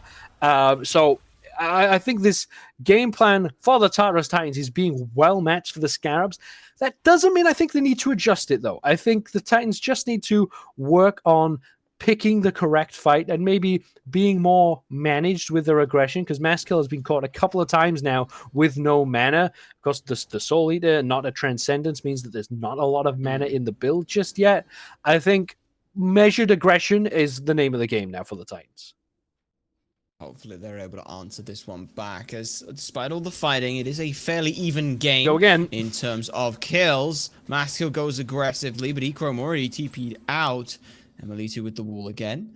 But this time now, notice how FrenchEmperor isn't here. They feel comfortable enough that if they know MastKiII's going to be spending time here, French Emperor can rotate slightly later. Look, this is measured aggression, but I'm not sure it's well thought out aggression, because French Emperor is back here again, is going up into the Anvil of Dawn yet again, and MastKiII, no mana yet again. There's the Purification Beads and the Defender of Olympus. This might just be that, but Zyrhoes has made the rotation. Big rotation around the Oh, back. man. The damage comes through. It's absolutely huge. Thanks to the house juice. That Book of Thoth is already fully stacked up and raring to go. Zero showing there. They are capable of fighting at this point in the game. Zhainy now, again, same build. It's a lot of penetration with this party punch, but unless they're going to rotate around and start throwing it off, Zyrhoes with this Book of Thoth is going to do so much more. Yeah, Zyrhoes, of course, a bit faster on the rotation, has the blast off to clear some extra distance, and the Home Sweet Home, just super long range ability. You know, it's almost not considered that most of the time, because Baba Yaga is the one being dove and using it defensively. But Deathwalker might be caught out here. Zhainy has finally made this rotation again over. Look at the damage coming out. Uh-oh, consuming power does so Wow. much damage. Can't quite find enough, under 100 HP. Galadriel! Not good enough, but the Galadriel's torn on through is so good. Zhainy credited with the kill. Second time now, rotation over to the solo lane, and the second time Deathwalker has fallen. Perhaps a couple wards out that way might do him some good. Yeah, this right-hand side of the map going very well for the Tartarus Titans, actually. We would mention Zhainy, and yeah, has now made 2 rotations to that solo lane, and both times coming away with a kill onto Deathwalker. This very not tanky Sun Wukong has gone for a bit of a scattered build here, maybe just thrift shopping, and can't quite nail down what they want. Oh my goodness. that was before the earrings came out, but yeah. Interesting build path coming out from Deathwalker. It's not really a build path. I think it's a build journey coming out here. Almost like a wine flight. But I think I'm hesitant to call it a mistake by Deathwalker. I don't want to call it uncertainty, but it would have been very simple to just go for something like a Oni Hunter's Garb or a Genji Guard. To defend against both this Hades and Zhainy. Now, I'm pretty sure that Deathwalker is actually fearful of MastKiII. You know, couldn't have known in advance that MastKiII would spend so much time on this left-hand side of the map. So I understand the choice there, but it really hasn't worked out. And I think at some point, Deathwalker will have to commit to this to some magic defense. French Emperor taking a ton of damage. MastKiII, despite all of their falling so far and maybe lack of success in this left-hand side, is still keeping up in plenty of farm. I think French Emperor has been forced to defend all of this aggression, but speaking of aggression, Deathwalker completely unfazed. Looks to be that way. They're going to go ahead and fight over this blue buff, but look at this. Tartarus Titans, even into the ire from Solar Scarabs, are looking to try and take this Gold Fury, and they will get it successfully. That was warded. There was vision. Scarabs knew, but had no way of responding in time. Best part is lestimics actually got that blue buff as well. So despite Deathwalker and emilitoo squaring up, yeah, the blue buff does go the way of lestimics, losing absolutely nothing there. Are the Tartarus Titans now finally establishing somewhat of a lead, but honestly, 500 gold 11 minutes in is still not a lot. It's been very back and forth. I think despite the left-hand side of the map not quite working out successfully for the Titans in exactly what they wanted to do, AicyD does still have this slight lead over Echrome, and is still very relevant damage-wise. Echrome now stepping up, but can actually be punished this time. And look at the damage coming out from AicyD now that the fighting on the levels are actually equalized. This first beacon, though, spawned up. Looks like it might just be going the way of the Titans. Beacon Boogie for the Titans there. No answer back. MastKiII clipped by a bit of CC. And the wall, not quite good enough. But that's the much better wall here for the jungle. MastKiII now just about gets up into the sky. Following them not far behind is the Thor. Great leap. Good leap. Good jukes. But it's not good enough forever. MastKiII still gets clipped by a little bit more CC. And they will get taken down. Their third spill this game. Even so, it's a fairly long investment for the Solar Scarabs, and they can't get anything else on this side of the map. Speaking of the right-hand side, though, look at where Deathwalker is. Deathwalker is proxying Phoenix. My goodness, proxying midwave. Like, I think if I'm Zyrhoes, I'm complaining about that. But look, there is something to be said of the fact that emilitoo has been in the game a while, and let me tell you, anyone who has been around as long as emilitoo can play Ymir. MastKiII completely unrespecting or disrespecting the potential that Ymir can bring to the table. emilitoo has played it perfectly at pretty much every moment and it's really shut down this Camazotz. You know, who needs these modern gods? Just go back to the Frost Giant. And look, it's something that MastKiII has been getting away with sometimes, but having 3 deaths already 13 minutes in, not getting away with it enough. And I don't know exactly what MastKiII should be doing. It had been equal to TheFrenchEmperor so far, but now TheFrenchEmperor picking up yet another kill has gotten a 3-level lead in the jungle, and Thor is basically going to be as relevant now as they will be later. You know, does still already do a ton of damage, has this semi-global presence, whereas Camazotz really wants to be fighting from ahead. If you're to be diving the backline and sustaining through it, fighting an extended fight, you need these levels, you need all this gold, and it's almost sacrificing MastKiII here in favor of AicyD, but AicyD not really coming away with a huge lead. It's still very close. Echrome with 2 assists now, having gotten another assist onto MastKiII. I'm not sure the game plan is working out too well on the left-hand side of this map. I think maybe more attention is to come from MastKiII just on farming, because some disjointed aggression here onto Echrome. emilitoo's back in. This is another chaotic engagement. Okay, AC forced into beads and ult away. MastKiII now trying to help Galadriel just get back into the fight. Emil looking to answer 2v1 as MastKiII is in a 2v1 situation. Great wall. Galadriel, it just takes that little half a second to readjust your position, and that half a second is too long in this game. Great free there coming through. TheFrenchEmperor answers another kill. 2 members picked off nicely. Zyrhoes makes the rotation. In that time, Fury still has not yet respawned, but it is close to doing so. This gold lead sitting on a knife's edge, but finally now answered down to 1,000 gold for the Solar Scarabs.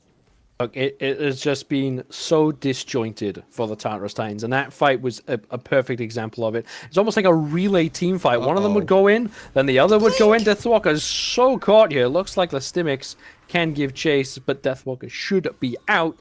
But there was a moment there where AicyD has walked over to the shield buff, and Galadriel's gone for a dash taunt. Then after Galadriel comes down from going through the realms, all of a sudden, MastKiII has dove in while Galadriel's trying to retreat. It's been so convoluted, and it's really not working out. I think the Solar Scarabs are just playing it patiently. They're just attacking whoever is in front of them, taking the easy target every time, because Tartarus Titans are giving them an easy target every time, and you just won't get away with it. MastKiII again going for a loop around onto Echrome. Maybe just looking at this shield buff instead, but it's just not going to work. There is just no way. Look at the damage Echrome has done. There's no way MastKiII gets away with this, and I think they need to start looking elsewhere, because at some point we're going to get to these grouped up team fight stages where Camazotz will already struggle, and MastKiII might as well sit in the base. You're not going to get a lot done from there. Not at this point in time. Not being level 12 when the Ymir is like 1 level down to you, it's going to be difficult to try and even answer back or get that dive that you desperately need to. And I like what you mentioned with Echrome there, that damage they're able to output. The deficit they were behind early feels big when it only takes 500 XP. Let's hold that thought. ML in a 3v1 situation. A lot of ults being expended, and they will get their health bar melted. Credit kill for MastKiII there, which is a nice little look for them. A boon into the back pocket as Echrome tried to throw out the ult and get a bit cheeky with it. But now still in the 1v1. AicyD cannot answer this one back. And there's the point I wanted to make. If 500 XP gets you a level at level 3, and it's now 1500 XP for a level, 500 XP difference doesn't feel so bad mid to late game. No, and we're seeing there Echrome equalizing to AicyD, and I mentioned right at the start of the game, at best, Hachiman gets out alive. That's what we saw there. Echrome maybe could have stuck it out a little bit longer as well and actually got that kill, but second beacon spawned up, Solar Scarabs looking to take it. Looking to do so, and one wall just scatters everyone along its face as Tartarus Titans now. There are a few more grouped here. It is a 3v3 situation, but MastKiII still looking to be in a bit of a deficit here. Look at that health bar! Mjolnir's attunement, just 2/3 of his health gone!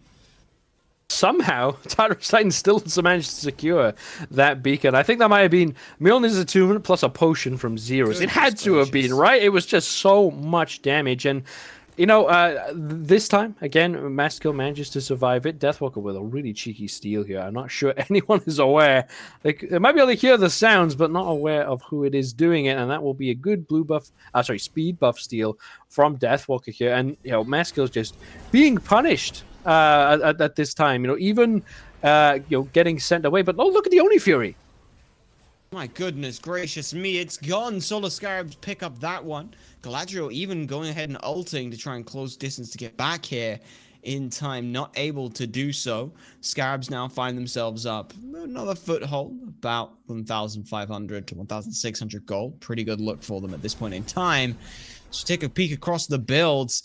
Zyrhoes now, second fully stacked up item. And I love this, the prophetic cloak. It just feels so good on Baba. Yeah, it feels good. It stacks up easy as well. Galadriel putting some pressure on the Deathwalkers, chasing them out of town. Oh, hold on. Nice wall for emilitoo. This might get spicy.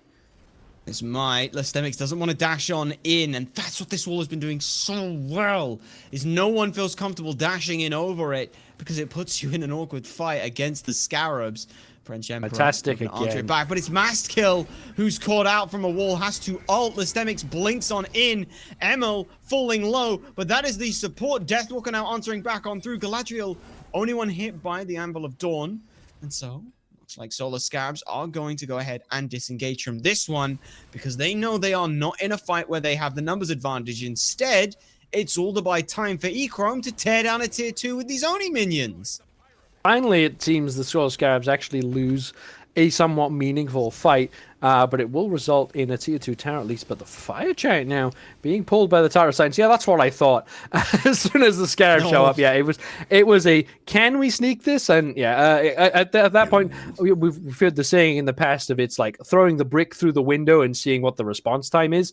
Tartarus Titans just threw the brick through the window and the Solar Scarabs caught it. At that point, it was completely off the table.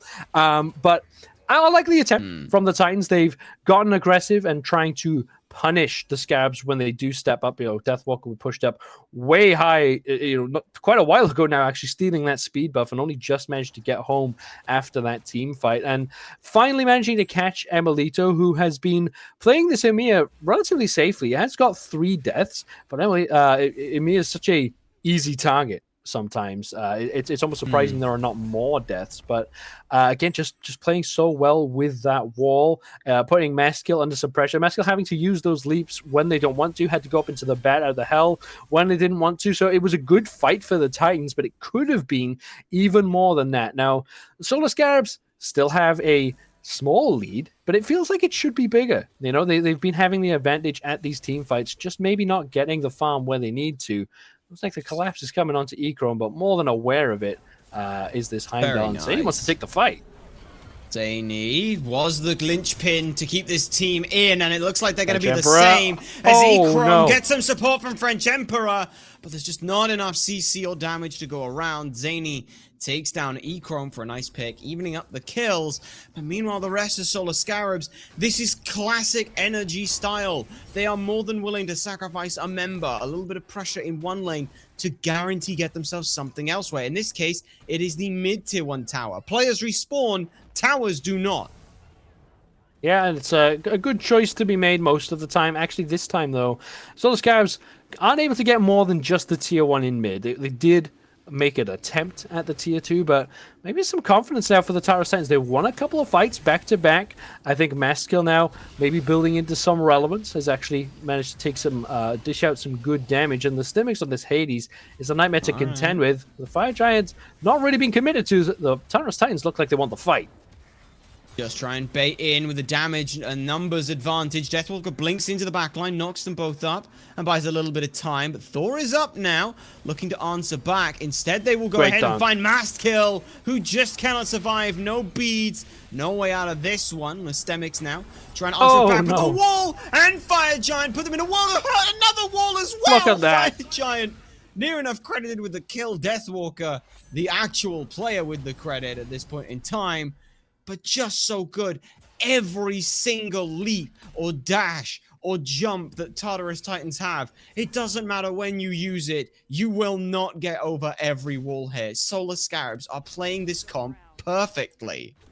Yeah, I think it does come down to the way that emilitoo is using these walls. Not just throwing them out initially. It always seems to come later on in the fight, when you're not expecting it. Not engaging with that ability, but just cleaning it up afterwards. But the Fire Giant, half HP for the Solar Scarabs, might be a bit more of an engagement, but the Tartarus Titans can't step up. This will be a 24-ish minute Fire Giant for the Solar Scarabs. Zhainy tried to loop in. It's already gone, guys, but the fight afterwards might still go the way of the Scarabs. May very well do. French Emperor oh, up wow. and MastKiII.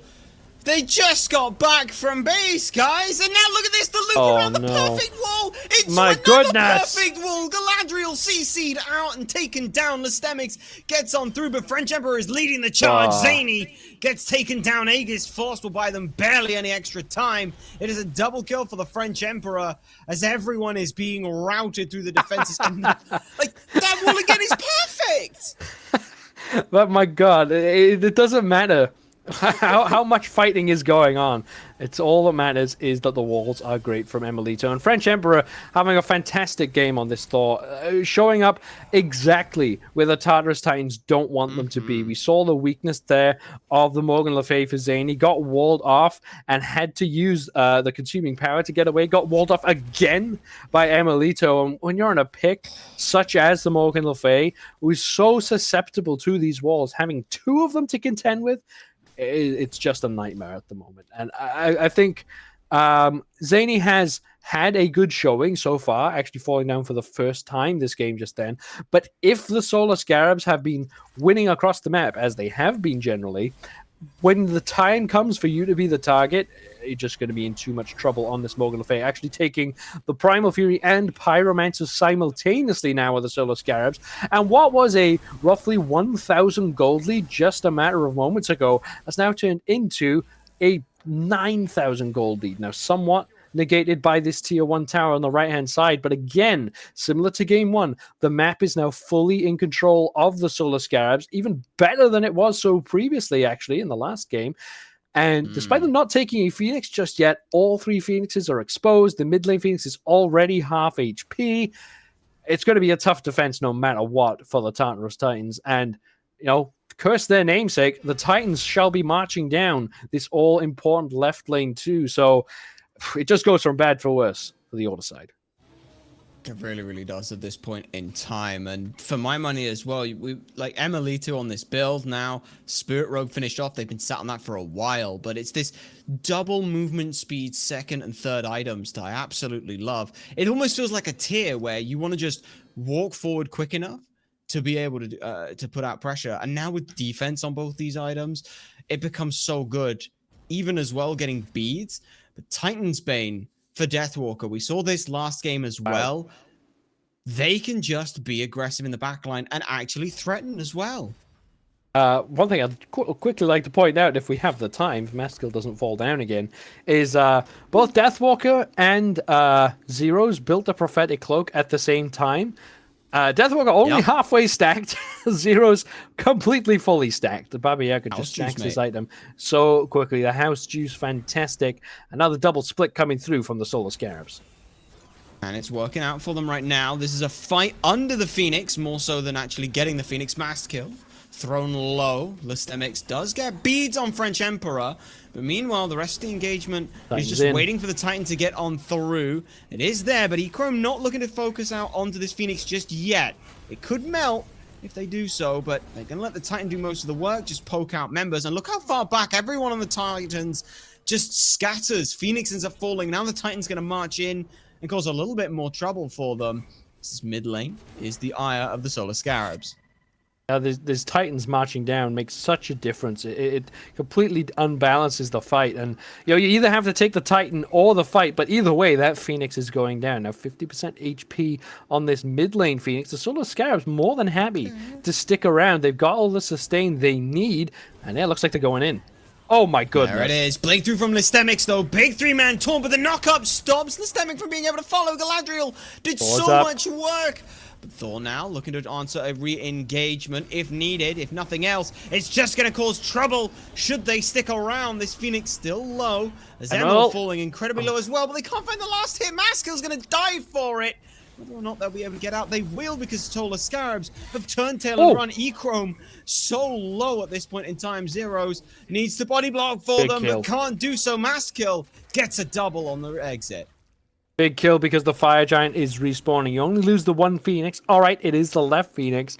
But with the way the game has been going for the Tartarus Titans, I think they'll be happy with this. They now need to put as much pressure on this Fire Giant as possible. Still 25 seconds on emilitoo's respawn. So there is a window here where it's 3-on-5. Can the Tartarus Titans secure this objective, though? Because it's going to be some big damage from the French Emperor and Zyrhoes. And all their job is to not let the Titans get this Phoenix. They need this Fire Giant in order to actually really grow into this game. So it doesn't matter if it costs you your lives. You need to go for it, and French Emperor's in.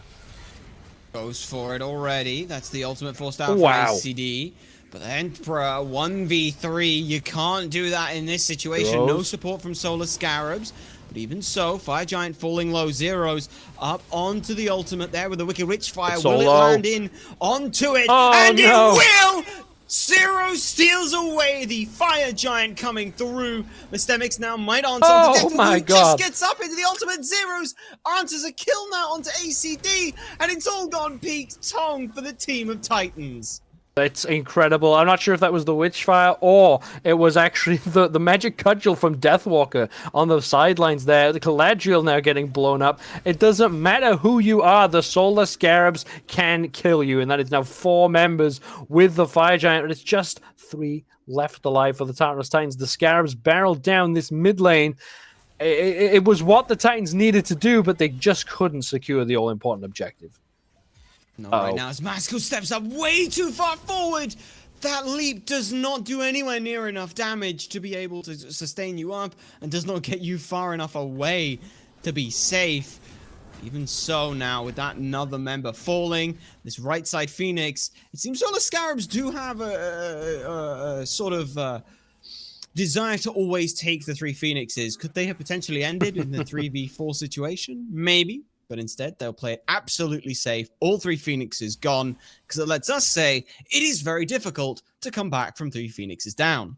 Look, if you come back from 3 Phoenixes down, we need to write you on a list, and that list would be extremely short. It's something that... well, it's a fantastic list if you're able to. Although I would argue the better list is the teams that win from getting 3 Phoenixes. You know, it just means it's a bit more neat. But... You know, the Tartarus Titans now have been taking some decent fights, but I think MastKiII and this Camazotz has struggled to have the impact they would have liked. I think with these big group team fights, and especially the targets like Baba Yaga and Heimdallr, so difficult for a Camazotz to get on top of at the best of times. And now it's such a deficit. That's about a 16,000 gold deficit you're fighting into. Never mind the fact that the enemy team has Fire Giant. Now, the builds are pretty much complete. We are just talking about upgraded relics at this point. In fact, actually, we see Deathwalker here with, I think that's tier 1 Blink and a 3k pot. That's an interesting choice. But you know, this left side Phoenix has respawned. Solar Scarabs looking to take that one down, making sure they are ticking the box of the 100% completion run. And it's all about the Tartarus Titans can get an absolutely perfect defense. Let's see, lestimics blinks on forward, answers a lot of the team to ire them back. lestimics, though, the health bar gets just chunked through. They are not tanky enough and don't have the sustain to deal with it. French Emperor lands towards the back. Zhainy being run at now by Deathwalker. Will trade themselves out. But AicyD is already trying to make retreat towards the fountain. And now in this situation is a 4v3. Spells go a-flying. Who's going to die? And the answer is the Titan that's being focused out. Echrome finds MastKiII for one last pick off there. As unfortunately, Galadriel cannot weather this storm, and neither can the Titan. Echrome ends things off with a double. And Solar Scarabs take this game in 2-0. Yeah, really clean set from the Solar Scarabs. I think it took a while for them to really get the ball rolling in that second game. There was, you know, a window where the fights were always going in their favor, but it was not really developing itself into a lead. And then all of a sudden, floodgates opened wide. And as much as the Tartarus Titans did have their game plans on how they were going to get back into the game, but then that all-important Fire Giant Steel came back, and it just wiped out any situation that the Tartarus Titans could fight back into. But it's not all doom and gloom, or it shouldn't be all doom and gloom for the Titans. They put up a fantastic fight all throughout, and if some things had gone their way just a little bit more, I think they could have had a much better set, and at least wouldn't have gone down 2-0. It's an unfortunate look for them, and I'd love to see more from them, but don't worry if you thought this was a quick set. We have another set of matchups coming up. Niflheim Wargs and Olympus Bolts. We're going to go ahead and get to a break, so we'll see you all for that matchup in a bit.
Hello and welcome back, everybody, to this second game of the EU SCC. Now, you might be thinking, were you just chair two? Yes, I was, but now I've slotted on over.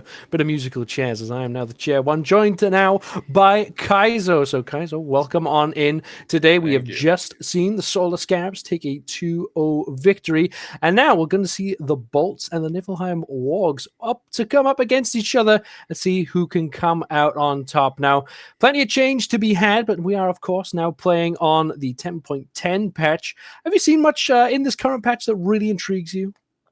It's a lot of the Ares that I'm very interested in, because Ares was one that even before the changes that he saw was very prominent in the meta. I think that a lot of teams were high priority pick or ban for that character, and now that he actually has those damage mitigations in the ultimate and also has the same utility that he's been working with for a long time, I think that's a very interesting change to look forward to, as well as some of the old stuff that we've kind of been getting used to and getting accustomed to at this point. In particular, things like the Emoja, things like the Oleron, the Camazotz, and now Baba Yaga is back into the mix. She was out for a short period of time due to some interesting interactions, we'll say, with some of the items that she had available to her, but now that those are no longer the case and she's available for play again, she's pretty comfortable right back in the same spot where she was, in a very solid spot in the meta for the mid lane. So a couple of new things to look at, but a lot of the same as well. Let's look up for what new things we might find as we head on in to game one picks and bans. And we have just seen in our previous set, we did see a bit of Baba Yaga come on through. Not too much in the way of assassins in the mid lane, actually, which has been quite popular in the NASCC, and maybe something we might expect to come through now. But I actually mentioned this to Alpha Jacker last night, but I'm going to throw it to you now, Kaizo, because we might be seeing some of it. What do you think it is about this assassin in the mid lane that has been so popular lately? I think it's just how vulnerable the mid laners are in particular, and how important that neutral farm is to actually get for yourselves in the mid lane. If you can get a clamp, if you can get a lockdown on those mid camps, if you can force all that farm into tower, deny some of that gold, that's always going to be very beneficial for you. And mages are in a bit of a weird spot, where the ones that you would traditionally want to play, things like the Baba Yaga, we've seen a lot of Morgan Le Fay as well, characters that want to get a couple of items online, just get easily pressured out by these high pressure assassin melee kind of characters that really you just don't want to get anywhere near. And that's kind of the whole theme for putting them in the mid lane as well. You literally cannot get away from them if you want to get toward the farm. So it at least pressures you out, it forces you to play a little bit differently, and honestly just makes them more uncomfortable, because these mid laners want to just sit back, sit behind the entirety of their front line, and maybe hold hands with another backliner and just toss damage from a very long way away, Judas. And if you've got not only two, but now three different characters diving you, that makes your life a whole lot more difficult. So I think that the assassin mid it's definitely a farm-oriented idea, kind of denying some of that gold, denying some of that XP, but it also just shifts very comfortably into making sure that the enemy team doesn't get to play the game how they want to. Well, we do see the Oleron coming through, top pick for the Niflheim Wargs. This one magical ADC slipping through, because there's a bit of attention actually paid to this Zhong being first banned away from the Niflheim Wargs. Now, we have seen a little bit of Zhong already today, but Raijin, the big notable one I want to pull out there, because actually Duduin piloted this in the solo lane for the Olympus Bolts last weekend, and that was the game they were able to win. But see lots of priority onto Ganesh so far as well, and Ganesh, really, really high importance god is here. But how does Ganesh stand up to an Oleron at the moment? Like, is that the type of god you're looking at to counter this Oleron, or are you maybe going to pick that up later? The Ganesh isn't necessarily what you would consider to be a counter to Oleron. It doesn't have the worst matchup into him whatsoever. I mean, you can... The basis of the matchup is Oleron wants to use his ultimate, move freely around in it, use that time dilation field to his advantage, and get as much value as possible out of it. And then Ganesh puts him in a box, says, if you leave here, then things are going to get a whole lot more difficult for you. And then kind of just hopes that that's enough to keep him contained. So it definitely impedes his ability to do what he wants to, but doesn't necessarily counter it in the same way that a Vomit ult might do, a Guan Yu ult, a Camazotz ult, all of these tools that are very good at diving. Notably, the Camazotz is a very top contested pick and is available for the Volts if they want to try to grab it. Hades, another one that people typically look at to at least put some pressure on the Solaran, but instead going for this Heimdallr, which is, I mean, we saw Echrome play it to some pretty good effect in the previous set. I don't know that I would necessarily color it as a top ADC pick right now. I think that it's definitely, you can call it flavor, you can call it preference. It's not the #1 pick by any stretch of the imagination, but it still always does the exact same thing Heimdallr has always done. It's incredibly safe, it's very good at eliminating a frontliner from a fight, and it can also play pretty aggressively in lane against an Oloran that traditionally doesn't have a whole lot of difficulty in that laning phase. So, not the worst idea in the world, but definitely left a couple of counters up on the table. And honestly, Judas, still leaving them there if the Bolts decide to grab it. Of course, you got to leave them there if you really find you need to ban out an Outwash. Now, not that that is a troll ban by any means. We have actually seen a bit of Outwash, and of course, with Duduin picking up a mage solo previously, it's not out of the realms of possibility. But interestingly, we actually saw Ganesh Heimdallr as a dual lane in the previous game for the Tartarus Titans, and it felt like in that game that it just gave too much space to the opposing ADC. And we really need to see now a jungler come out for the Olympus Bolts that can put out some pressure in lane, whether that's by virtue of CC or whether that will just be from outright damage. That might be the way forward. But Camazotz and Set, if those are locked in, that is a brutal push down on that's that sort of assassin mid double dive we were talking about. And yeah, looks like that's what the Wargs are going for. And that's some spooky stuff right there, Judas. These are some of the utmost assassins that we have in the meta right now. If you watch any of the interviews with the pro players where they name what they consider to be the top picks right now, generally, I think Set will be in that conversation. This character is very good in the mid lane, also pretty good in the jungle. I think that we're more than likely going to be seeing Hawk piloting this one in the mid. But honestly, with the way things are shaking up and how everything's getting all topsy-turvy with where these assassins go, even if it is Camazotz mid, that's still not the worst pick in the world. I think Pele was also in this conversation as well, not picked or banned in this one, as Bolts are going to round us out here with the Susano. And the Bolts are going to have to play some kind of turtle-based defense here, Judas, because they are against some of the craziest dive you can really pick in Smite right now. Set wants to go in, be the MVP of the team fight, be the main character of the team fight, and then that's kind of distracting you from the fact that this Camazotz is also going to be doing very relevant damage, very difficult to deal with. Once he gets into that ultimate, if he blinks on this Agni, it's gonna be trouble. Somebody's gonna have to keep this Agni safe, keep this Heimdallr safe, and it's gonna be a tall task for Dutcher and the rest of the boys. Well, we have seen the draft come through. We will have to see how this game will go, but we're going to wait. We're going to make sure we are totally set and ready to bring you this game. We're going to throw it to a quick break. When we come back, we'll be bringing you game number 1.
All right, everybody, thank you for your patience. We are just about ready to head on into the Niflheim Wargs versus the Olympus Bolts. So let's not waste any time. Let's get on in to this first game. And as we mentioned previously, we've got pretty standard picks across the board. However, this will be a set mid for the Niflheim Wargs. Gunter going to be piloting that one. Other than that, pretty much standard. And I guess you could call the set in mid pretty much a standard pick these days.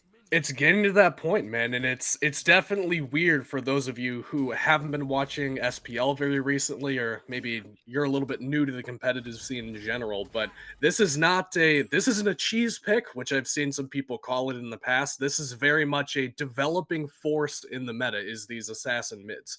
There's so much flexibility in what the mid is able to do because it is very prominently positioned in the middle of the map, Judas. That means that you can use it to rotate, you can use it to farm very safely because the lane is pretty much the shortest that you'll get, which is basically the safest that you can get because the tower is always going to be very close to you, and it's where all of the farm is at as well. You can see those mid camps due to spawn in just a couple of different seconds. You've got the oracles that will be there, which are very prominent and very important later on. It's a very flexible role, man, and you're going to have to get used to seeing very diverse god pool from these characters from these players who the god pool is pretty darn deep at this point. Yeah, you have to really dig deep and make sure you're well versed in these choices. Now, Dutcher taking a ton of poking coming out. Dutcher actually really, really low. Can Davey find the shot? Load with fantastic blocking. Get down, Mr. President Dutcher. Fantastic play there. Just about saving the life of the Ganesh. We just saw emilitoo playing support. Put load on support, man. That was some great body blocking there from the Heimdallr to keep his Ganesh alive. And Dutch are actually going to stick around and make sure that they can pressure out this shield buff. And this divide, Judas, that we're seeing right now with Other the Another in left lane and then Rapio in right lane is pretty commonplace, where you'll see one jungler go grab that shield buff, make sure that that goes in favor of his dual lane, and the other jungler, instead of contesting, instead of making that a 3v3 and having 6 people on the map fight at that stage of the game, will instead shift over to the right lane, grab the cooldown buff, and put his solo laner ahead. It is worth noting that typically if you get your decision for which one you're going to go for example, if you have what we call priority in the middle lane, you get the wave cleared first, you can shove the wave into tower. Most teams will elect to go for the dual lane start, where they get their ADC ahead, grabbing that shield buff. You do have the option to play around your solo laner and grab that cooldown buff instead, but typically teams prefer to favor the shield buff and getting their ADC ahead, in particular when you're playing something that has just loads of pressure like iDavy does on the solo run. Oh my goodness, the pressure coming out onto load is incredible. There's just constant. Yeah. Yes, loads of pressure. Fantastic. But I think you're right there about the side camps there, with the shield buff being, just by virtue of having a little bit of extra minions there, is worth that touch more gold. But it's negligible at this stage. It's when it's consistent and constant that it really becomes a problem. But look at the gold lead already for the Olympus Bolts. Like, it's seemingly been left lane where all the pressure is, and a lot of pressure in mid lane too, but Bolts are up like 800 gold. Where is that coming from? That would be the solo lane matchup, which we haven't talked about yet, but this is another kind of 1-2 punch over there in the solo lane, where people have been playing Wukong for quite a while now, and it was a top ban for a while just because of how effectively it clears the wave, rotates the map, invades all of the farm, and people have pretty much decided that, you know, what clears the wave and rotates better than a Wukong, Judas? Well, it's gonna be Hades. This guy is pretty much the absolute best pre-level 5 wave clear that you can get, unless you're gonna pick something like, I don't know, Izanami or something that's just gonna clear the wave with auto attacks. It just outright out pressures the Wukong and shoves all of the wave into tower. And if you're denying an entire wave to a solo laner's tower, that's a whole lot of gold you're leaving on the table for that solo laner. And I think that if you take a look at the net worth charts here, you can see that it is about 300 gold down for 300 gold down for Panvich. I was going to say it was the other way around, but had to read the first time, should have trusted my gut. The Wukong doesn't get to play this lane really until he starts getting some of these items online. You can see he's going for the very aggressive Bluestone into Soul Eater. There is not a drop of defense to be found in that build, Judas, which means that is reasonably susceptible to ganks, but does at least have the ultimate to keep him safe, doesn't have to necessarily interact in the lane, can look to play pretty defensive.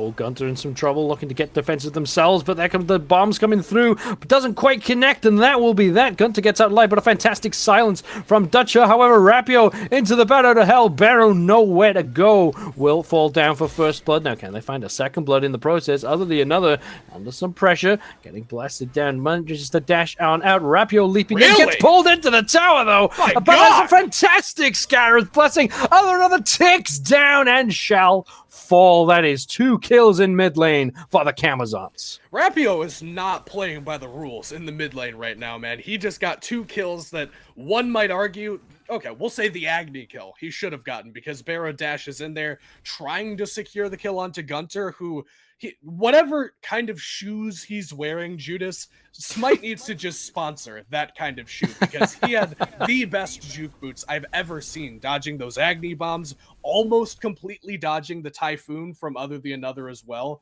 and he's dead to rights, is Barrow, after dashing in there. But the fact that they got the kill on the Susanoo in the tower after being pulled in and then knocked up in the tower is ludicrous. And that's crazy. a little taste, a little appetizer, Judas, for what this Niflheim Wargs team is going to be doing. These 2 assassins, Gunter and Rapio, they're going to be wreaking havoc on whoever is in front of them from the Olympus Bolts, knowing that they have great safety in their own kits. Set is very good at getting in and getting out with 1 kill. Camazotz is basically the best assassin in the game. Oh, great grab. Grabbing a kill for himself as Load will have to use the ult to get on out of there. But that Kepriel makes things so difficult. Here's round 2, but Rapio again takes off into the sky. Gets away to safety, those trying to fly out. Another nice leap, and Barrow doesn't connect with the CC. Rapio there, like you said, though, playing this Camazotz in this sort of high-octane style, diving deep, because there's the trust that Preds will bail them out as well if necessary. Now, even then, squaring on up to Other the Another in the jungle, in a place where Susanoo doesn't want to fight yet, right? Falling down early. Susanoo's maybe not the best at dueling with a god like Camazotz, who just outright does more damage at this stage of the game. And Barrow, that's a dash into the wall. The L shape says all. Possibly, though, Barrow will get out, but there's the blink from Rapio. There's the sweep of the kill. Now, can Other the Another close the distance? Will maybe try to teleport in, but Preds being there again, the faith that Rapio has on their support. Dutcher, though, no faith to be had. There's the Scarabs blessing. Gunter on scene, now trying to swing down onto this duo lane, but they can't do it. Can they have the damage? Gunter solo. There's the Cyclone. The skewer comes through. There's the knock-up. Other finds the kill this time. Preds looking to sweep it up. Good grab from Dutcher. They're still low. Going to chase this one away, but that will be that. A chaotic fight. Overall, pretty good shutdown for the Bolts to pick up. Chaotic is well said there, because Rapio diving behind the tier 1 tower is a bit ambitious, and Preds was there to bail him out. And I think that Gunter either overestimated the damage he's got right now, or maybe had the wrong read or didn't quite get the communication that he was looking for, because he clearly thought that that was a we turn here kind of fight, and he jumps in with the ultimate. But Rapio was already Scarabs blessinged up and was on his way out of that fight. Preds wasn't really looking to get any more aggressive, was also trying to exit, and it was really only only Gunter that was going in there. So 1v2 in the Ganesha ult is not the ideal location for him to be taking that fight. He took a large chunk of damage and didn't have quite the instantaneous burst damage that might have been necessary to get him out of that situation with one of those kills. If he can successfully burst down the rest of Other the Another's health bar, then obviously Dusher is not going to be as big of a problem for him with that Dharmic Pillars, but it's because he missed the damage check required to get on out of there safely is the reason that goes a little bit more poorly for the Niflheim Wargs and nets the Olympus Bolts their first kill of the game. Yeah, it is important, of course, that that kill was onto Gunter and not Rapio, because Rapio now 3-0, valuable kill if the Bolts are able to get that. But with the way that Rapio has played it so far, again, the faith in Preds to bail them out at all times. It just means that this will be a tough engagement for the bolts pretty much all the time. Because if this Camazotz is a threat that has to be dealt with immediately, you can't then compensate for the fact that there'll be the Scarabs Blessing coming in. You will just have to commit to that coming through. But something I have to point out, as was pointed out to us by production at the start of this game, Rapio has not opted for a traditional jungle start, has actually gone for this Bluestone Pendant. What do you think of that? Is it maybe what's netted them such a good start? I mean, it definitely makes you fight better early on. I think that the jungle starters are very good at maintaining your health bar, maintaining your mana bar when you're moving throughout the jungle, trying to clear as effectively as possible, and take these fights. And hang on, dude, he is in trouble. There is the Pillar of Agony. Doesn't really have the damage here, though, but the Bancroft's Talon will sustain up and dish out a plenty of damage in response. So Rapio with the first failed attempt on this right-hand side. That Bluestone Pendant maybe not providing enough damage. Yeah, going back to that, though, it is absolutely going to be better damage early for you. I think that anytime that you can get some of those yellow numbers, which Bluestone Pendant does for you very nicely, it's going to help out your early fight. It's really only in the jungle that you're going to be struggling a little bit more, because Bluestone doesn't give you additional damage to minions, which I think every other jungle starter would for you. The big thing is that late game, it becomes this is a very great poke option for me kind of item, but we might have to hold that thought. We got actions. The right and left lane buff invades going down for the Niflheim Wargs. Let's tune into this left-hand side as Dutcher drops the Dharmic Pillars. Maybe a little bit early, but Load shall secure that purple buff. So nothing doing on the left-hand side. It looks like the right-hand side as well. The Olympus Bolt able to secure that to do in picking up their own blue buff. But good pressure from the Wargs. You know, you always want to see teams being on the front foot and trying to go for these invades. And it looks like a Gold Fury attempt instead from the Wargs. And I don't think the Bolts are in a position to contend with this. So maybe the space created by the buff invades was all a bit of a fake for that Gold Fury. And this is kind of the reason that teams are prioritizing this Olorun so highly, and really any other ADC, even if this guy gets banned away, that can get a whole bunch of pressure in duo lane, that's where the Gold Fury is. I mean, it's not complicated, Judas. I could explain, well, I was going to say I could explain that to my mom, but first I'd have to explain a whole lot more to her to kind of get to where that point is at. But point being, it's not a difficult concept of the early objective is on the left-hand side of the map. Using that pressure allows you to fight very effectively wherever the objective is, and therefore you get the return very early on for having that pressure. Hang on, Susano, what is this? Other than other, really wanting to push the envelope here, and Davey slams them away, trying to punish this Olorun for using that Sanctified Fields. But if you're going to force an engagement like that, you have to be absolutely certain you're going to get away with it. Looks like it was the first beacon there going the way of the Niflheim Wargs because of that. So, I mean, it's simple that Sanctified Field was down for Davey and will be for quite some time, but this Olorun's still not an easy target to pick off. No, and I mean, not the way that engagement went at all. You're already using so many tools to even get to him, and Load was not within range to follow up from any of the crowd control that other than another put down.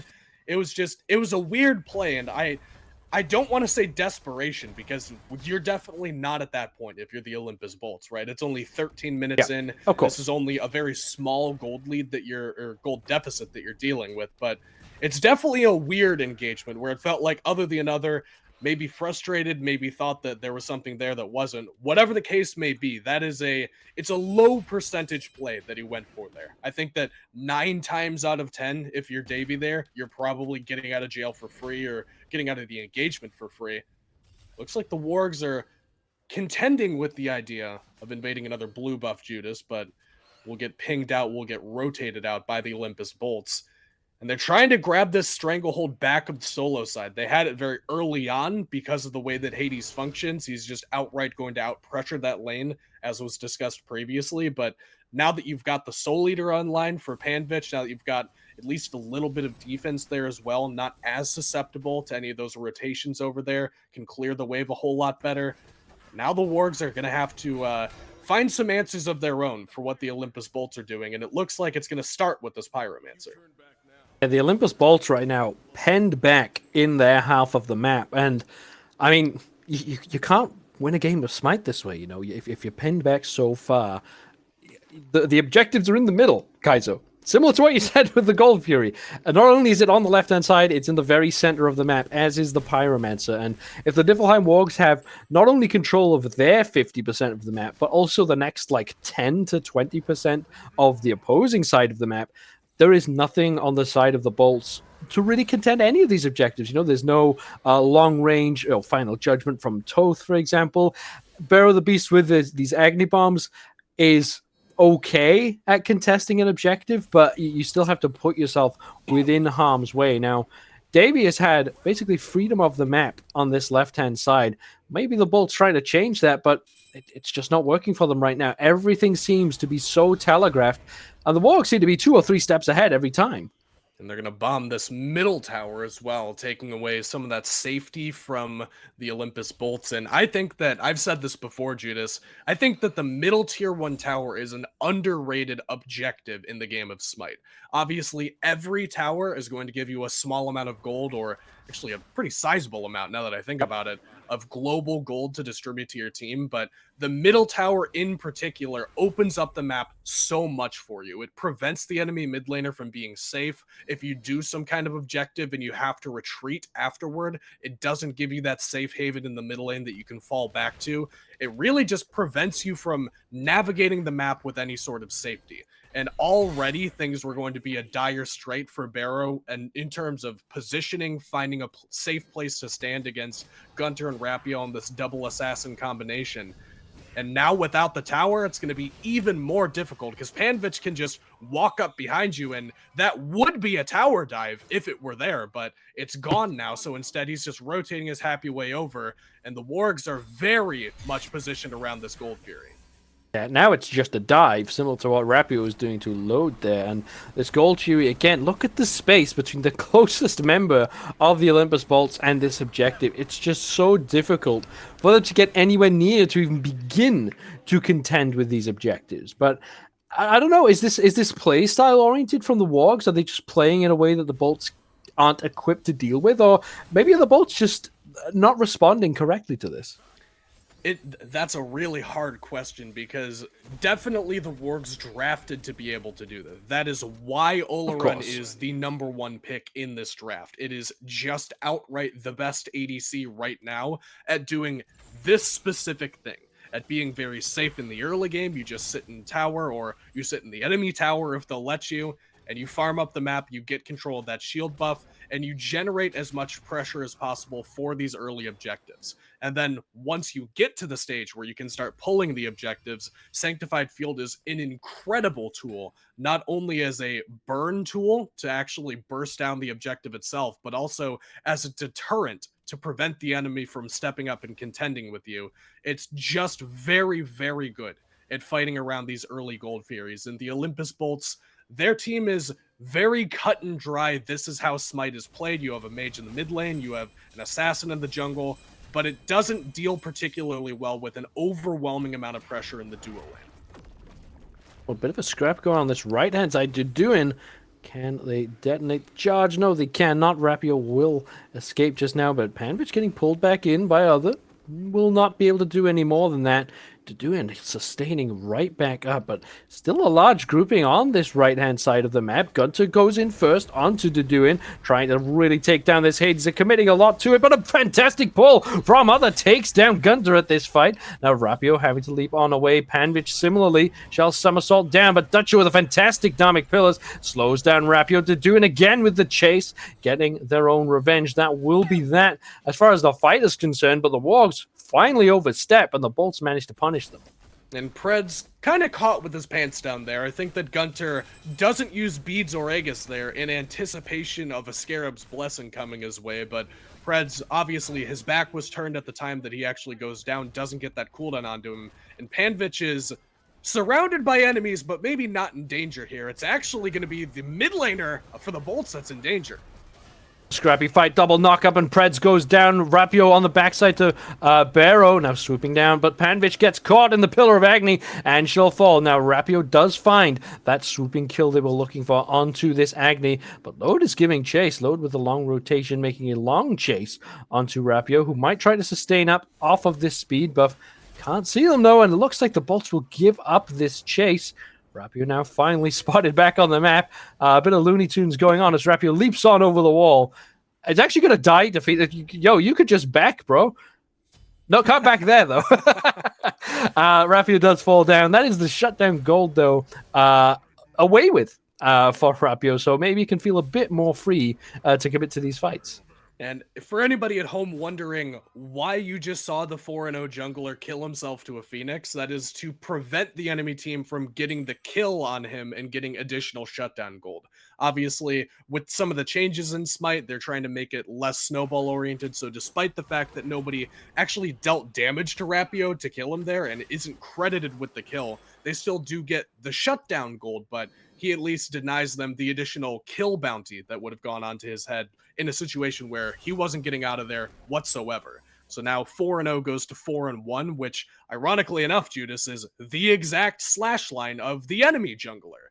The jungler is OP, man. It is literally the only role in this entire game. All right, mid laner. All right, cool it down. All. Not to mention the fact that you can't even kill these guys. They're literally killing themselves because nobody else can do it. I mean, it's just good play, if you ask me. You know, Rapio making the right choice. The choice from the Wargs is for this fight on the left-hand side, Gold Fury. It's actually an Oni Fury, as in the mid lane. That seems to be where the aggression is coming out from the bolts, but they are unaware of the fact that this Oni Fury has been taken down. Now, it looks like the bolts will have to back away from this mid lane aggression. And again, the Wargs just a few steps ahead. Or the bolts may be a few steps behind at this point, because you shouldn't be caught off guard by what the Wargs are doing. It is Davy walks at objective, Davy hits objective, objective goes to the Niflheim Wargs. And now he's run out of things to do on the left-hand side of the map, Judas. He's got the starter item now fully upgraded, Diamond Arrow available for him, a crazy amount of power and attack speed available for the Niflheim Wargs ADC. I thought that they were going to go for this Fire Giant. Looks like instead they're just going to start with this Tier 1 tower and right, but this is the beginning of things to come for the Niflheim Wargs. Davy is no longer needed in the left lane. They are exclusively going to be playing around this Fire Giant this game.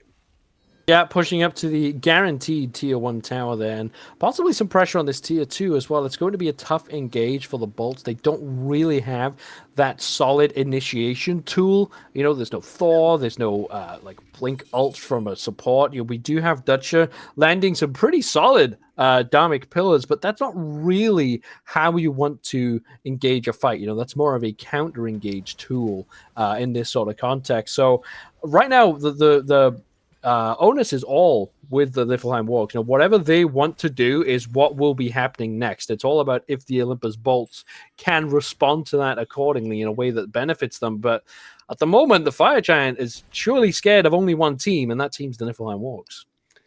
Which makes the million-dollar question, Judas, for the Olympus Bolts. What do you do in this position? You're down about 6,000 gold, 22 minutes in. Pyro due to spawn here. Beacon also due to spawn. I believe this will be the third one, which will enable those Titans to be free and walk down the lanes. What do you do if you're the Olympus Bolts? Well, your options are you can take a fight with the enemy team in the jungle, you can attempt to steal one of these objectives, or you can give up the objective and try to play around the siege defense. Those are kind of the options that they're contending with right now. And traditionally, if you're going for a steal attempt, if you're going for a fight attempt, you're looking at what is your best secure tool on the map. And, well, you're looking at maybe Typhoon, maybe Ganesha ult is going to be stealing away an objective. You don't have a mid laner like a Scylla, a Kukulkan, Set. None of these big burst damage mages to really make sure that you are the one that will be getting the objective. All of these objectives at this point, if they're a full 5v5 fight, will basically be a coin flip. There is no single instance of damage that is significantly bigger than the enemy team's instance of damage. So the fight is a little bit scary. Giving up the objective is definitely scary because you don't want to just let the enemy team siege with that Oloran ult. You're really running dry for options here, and it probably is going to be on the bolts to fight before the objective gets low. Well, the bolt's in position. They are fully aware that this fire giant is happening. It's all about what can they do to react to it. Now, fire giant's only about half HP, not a full commitment here. And there's the sprint. That's the gas button Great hit. Ganesha. And now Panvich in some trouble, but a fantastic Pillar of Agony puts Deduin in a great spot. And there's the purification beats Davy in a huge amount of trouble. Gets the Scarabs blessing early, but on the right-hand side, a Barrow has fallen. Davy might go down to Deduin. Do they have the damage? Not quite. And that will be that for the Hades. Now on the right-hand side, Gunter takes down another 3 have already fallen for the Olympus Bolts. Gunter now with Rapio for backup, looking at load. Gets the sound waves coming through, gonna dash on in, jumps onto Dutcher and takes them down. Gunter with the skewer shall finish off the Olympus Bolts. That is a full tier side as the Titans meet in the middle, and the Niflheim Wargs shall be getting the Fire Giant. Niflheim Wargs have their option of the map right now, Judas. Could be Fire Giant, and with about 200 HP on Gunter, you don't need any HP on Gunter to just walk into this right Phoenix alongside Rapio and grab that one away. And I want to talk about that fight because it was a fantastic effort from the Olympus Bolts, despite the fact that they end up getting 5-0'd, but it was actually 5-1. Panvich does have to fall for that fight to go the way of the Niflheim Wargs, at least as convincingly. Deduin, did a fantastic job that fight of doing the solo lane thing. Oftentimes, people think that the solo laner's job is just to outright kill the enemy team, kill their backliners, and sometimes that is your job. But sometimes your job is what we saw Deduin do there. He has to prevent Davy from getting into that fight and hitting his backline, hitting his support, and make sure that somebody else's attention is on him at all times. He keeps Davy there, he keeps Preds there, he gets both Relics and Olerin ult and Ganesha ult all on top of his head, and still, somehow, by some stretch of the imagination, almost manages to land the kill onto Davy, which could have been disastrous for the Niflheim Wargs. And despite that fact, they still managed to keep him alive. And unfortunately, everybody else's attention is trying to keep Barrow alive, trying to keep the back line of the Olympus Bolts from the overwhelming pressure that is the Niflheim Wargs. Once you have 3 different characters diving your backline in Rapio, Gunter, and Panvich, your job is incredibly difficult as Dutcher on this Ganesh. Things are not going to be easy for you, and that fight is a great example of that, where your solo laner can do exactly his job, and even if Other the Another is back there trying to help peel for you, you're still contending with an incredible amount of pressure from the Niflheim Wargs. It doesn't go in their favor that time for the Olympus Bolts. They did an excellent job, but things are not going to get easier for them, Judas. It's only going to get more difficult now that the Wargs have the Fire Giant. The Wargs are barreling into these Phoenixes. Panvich actually steps up through the middle lane too, putting pressure everywhere. Now, it looks like a bit of an engagement in the mid lane. Other than Another decides to teleport up, but Rapio there taking some damage, and we'll have to try to sustain up through that with their built-in sustain. Right-hand Phoenix, of course, already gone down. So now it is a case of, can they defend this left-hand side? There's the Dharmic Pillars. There's the first attempt batted away. The second attempt comes marching in. These rain fires pretty good. Deduin goes in, lots of damage onto Preds. Runic Bomb though onto this Phoenix sets it very, very low. And look at all the space being made. Gunter diving through. Rapio cleans up Another. Panvich and Gunter now jumping on in. The skewer comes out. Lots of damage being pressured out. This Titan is just going to be in danger though. But Davy in even more danger. Fantastic Scarabs blessing again. Actually gets them out of the Pillar of Agony. Pred so low, Gunter shall fall. Rapio diving deep onto Barrow in the fountain and actually swoops him down. Actually goes for low too, but that is an Aegis Amulet. Rapio not playing by the rules like you'd mentioned, might finally get punished for it, but look at the healing coming out from this Camazotz. Will not be enough. Low does clean that one up, but that is the Olympus Bolts losing all 3 Phoenixes, and as we saw in the previous game, it's nigh on impossible to come back from this stage. Yeah, these are what you call the 99%ers for the Niflheim Wargs. This is a stage of the game where, Judas, it doesn't get any more difficult than this for the Olympus Bolts. And you're talking not just winning one fight convincingly for them to get back into this one. This is, you have to win 2 to 3 convincing fights back to back to back if you want to fight your way back in for the Olympus Bolts. And that's because all of these towers still standing for the Niflheim Wargs, even if you wipe all 5 members cleanly, you can't just march it down the middle lane and end the game. Still a lot of homework left to do for the Olympus Bolts. And all of these fire minion waves crashing down into the Titan, making sure you keep the pressure on these Phoenixes as they're respawning. Left Phoenix will respawn, or I guess for us, it's the right Phoenix. For the Olympus Bolts is now back up. That is the fire giant side of the map, so that is one that should at least be a little bit more simple to contend with. But, I mean, this is dire straits if you're an Olympus Bolts fan. And I don't think that this is going to be a situation where you can just sit back and let the game come to you. You're pretty much looking for the enemy team to make a mistake and being there and being ready to capitalize on it.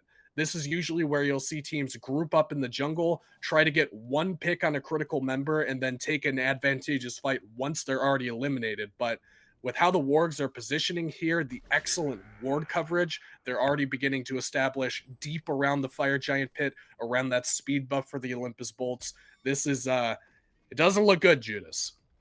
One thing that has just caught my eye, Davey has been playing almost entirely PvE this game.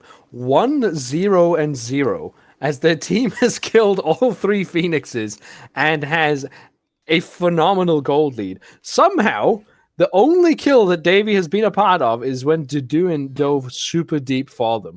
Other than that, it has all been these towers being pushed down, the Phoenixes, the Fire Giant, and I think a Solid, an Oni Fury, and a Pyromancer so far this game. Yep. Davey hasn't even been in these fights. These have effectively been 4v4 or 4v5 fights for the Olympus Bolts, and it's still going the way of the Niflheim Wargs. Right now, it's do or die for the Bolts.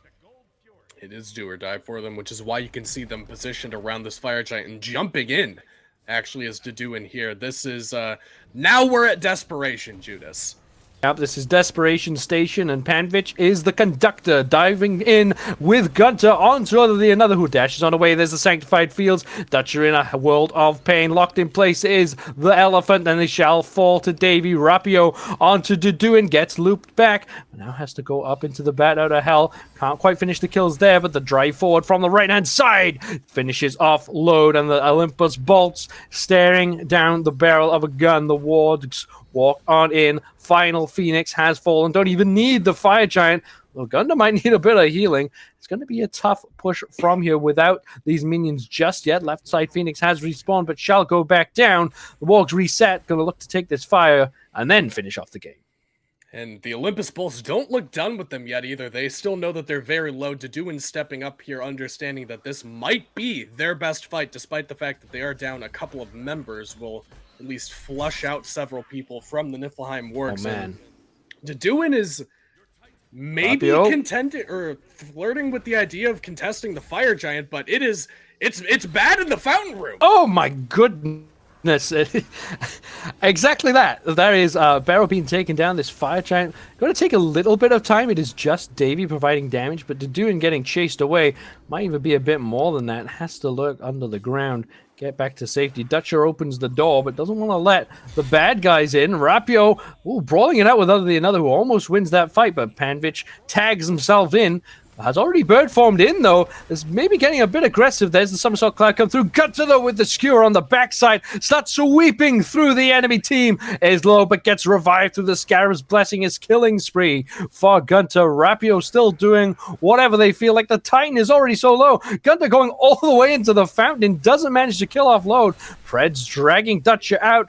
Another kill for Load. Swinging away is this Heimdallr. The Titan is so low. That will be that. Load tries to put up a defense, but the Olympus Bolts cannot hang on. The Niflheim Wargs take this first game.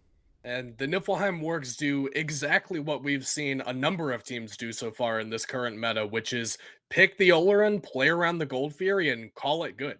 I mean, you can talk about the set in the mid lane. It's spicy, at least for the time being, at least for some of the newer audiences to the competitive scene right now, maybe aren't aware of the fact that this has been kind of bubbling under the surface for a while. But the MVP of this game, despite the fact that, you know, as you mentioned, not high kill participation, not high player damage, is the iDavy Oleron. It has to be stated, it cannot be understated, how important this pick was in what the Wargs were doing. It is exclusively because he got off to that 3-level lead. He had a stranglehold on the left-hand side of the map, and they played so effectively around these early objectives that the wargs get to that commanding position and are able to convert it seemingly effortlessly.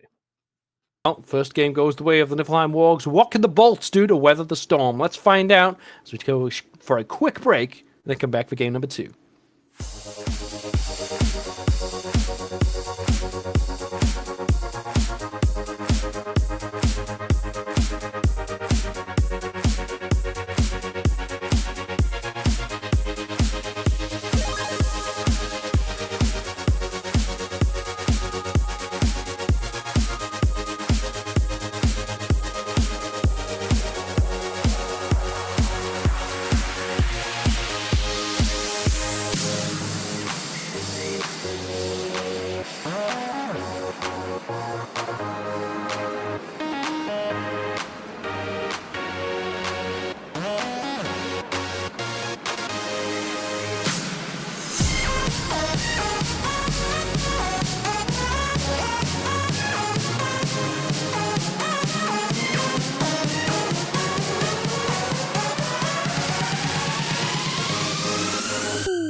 And welcome back, everybody, to the Olympus Bolts versus the Niflheim Wargs. The Niflheim Wargs putting on a real show for us just now. That is how you get a composition designed to get ahead early and then stay ahead early and then win the game from being ahead early. But is that the only way to play this game, Kaizo? Because the Bolts, they're going to have to bring us something different. I don't know if it's the only way to play the game, Judas, but if you're allowed to play that way every time, I don't see why you wouldn't. I mean, it's been pretty well tested at this point that that is a very effective way to play Smite right now, is dumping all of your resources into an Oleron and then just playing around the objectives for basically the entire game. I mean, there were a couple of different instances where we saw fights in solo lane around the blue buff, maybe a couple of dives in the middle lane, but for the most part, all of the action was on the dual lane side of the map, and that is not by any mistake. And I think that the Heimdallr was, it's interesting. It's definitely one that you don't just shelve immediately. You can pocket that one for later. I think that it's probably fine in the event that you're not specifically playing against the Oleron. I think that something like a Soul with a little bit higher pressure might have been one that you would want to meet that Oleron with, but just letting that guy run rampant. I mean, he got to a 3-level lead, like you said, with 11,000 player damage and 1 kill participation. There just needs to be more attention paid to that side of the map from the Bolts. Let's see what the adjustments are as we head on in to picks and bans for this second game. But I did mention during the previous picks and bans, actually, we have seen earlier today having Ganesh and Heimdallr as your dual lane pairing. It just doesn't exude enough pressure on that left-hand side of the map. You know, you can't really punish any ADC. You know, if you're not playing Oleron or Freya, you're probably playing something like the Hachiman or the Heimdallr or Jingwei, something that is not interested in fighting and will just retreat if necessary. So I think Ganesh is definitely a really strong pickup at the moment, but if you are not getting one of these high pressure hunters to pair with it, it's maybe something you'll have to shelf until later on in the draft, at least, until you can see where it's going to go, because the way that the Wargs drafted, it was perfectly around this Ganesh. Never really saw Dutcher with any opportunity to have a huge impact, and that is absolutely not a shot at the player. Dutcher, one of my favorite supports to watch personally, but just not able to impact the map in the way you would really want that to be. And of course, the Heimdallr was the top pick, I believe. So if we're going to see something like that, we need to see a lot more. So keep an eye on what the Bolts might opt for. We're seeing very similar bans coming out. Of course, that Zhong off the map again. The Raijin solo being taken away from Duduin. Looks like a Thoth Harbor and a Thoth Lock. Is this the type of top pick that we needed to see from the Bolts? I don't know if you saw, Judas. I just went like through the 5 stages of grief on my expression right there, because you've got Freya still available and you're picking Thoth overall, my man. Like, that just feels like you're asking for trouble against a team that told you very specifically, we want to play Camazotz, we want to play Set. I mean, look at this. Freya, Hades, how much did they slip under the table to let the Wargs play this top tier? I'm out of words. I can't even formulate a sentence correctly because I'm so shocked by this Thoth top pick. And that's not to say Thoth is a bad god right now. I think that Thoth is a very fine mid laner. I just don't know that he is #1 overall pick when you have something like the Freya against a team that has already shown you we want to play around iDavy playing a high pressure magical character. You specifically ban out a high pressure magical character from him to prevent him from being able to do that. And then you just give him the other one. I mean, I don't know if Lode is very comfortable in the Freya matchup with this Heimdallr, or maybe they just don't fear the Freya as much as they fear the Oleron, but this is terrifying for the Wargs. The fact that they don't even have to think. Look at how quickly they selected Freya Hades Set. This literally looks to be, Judas, like the Wargs are just picking off the top of a tier list without any bans being thrown their way. Yeah, I think I've got a lot of concerns now for the Bolts, who seem to have picked up their 3 main laners, right? So you have the Thoth in mid, the Amaterasu in solo, and the Heimdallr in duo. Those are all particularly slow lanes, actually. Thoth, not one of these gods known for getting aggressive early on, maybe something like the Raijin. So seeing what is likely to be the main lanes be slow paced, it means you really need an aggressive support and jungle combination, and even then, that's probably not going to be enough. We see the Camazotz and the Kepi taken off the board on one side. I see Thor locked in for the Wargs, who now, almost certainly going back to that set in the middle lane. And Thor combos so well with it. I've got big fear right now for the Bolts' draft. Yeah, the Bolts are gonna have a lot of questions to answer with these bottom 2 picks, and there's another it's gonna one. be, how do you generate a bit of pressure in a composition where, like you mentioned, oh my god, this is just insane what they're doing here, frankly, Judas. Like, I'm going through the 5 stages again, man. I don't understand the basis behind these picks whatsoever. 10th stage of grief coming out right here. Let's break it down, because I really should be more specific about what my problems are, or at least what my concerns are for what the Bolts have drafted here. They've already shown for the Wargs that they have overwhelming pressure in the middle lane, in particular when it comes to diving mages. That's what Set does very well. That's what Thor does very well, is they both penetrate the back line very effectively without having to contend with the front line to get there. And Thoth is a character that traditionally needs to stand very far away in a very safe area with a lot of gods around him in order to feel like he can really do much of anything. He doesn't have the greatest safety tool. He has a dash that goes decently far, but after that, he is a sitting duck. And you would traditionally think that the way that you want to supplement that would be a large front line to prevent the enemy from getting to you, make them use a lot of resources to get to the Thoth to begin with. But Aphrodite does not do that. Aphrodite is also a very late game pick that doesn't really do a whole lot in the early game, and is in fact very susceptible to pressure in the early game against something like this Freya.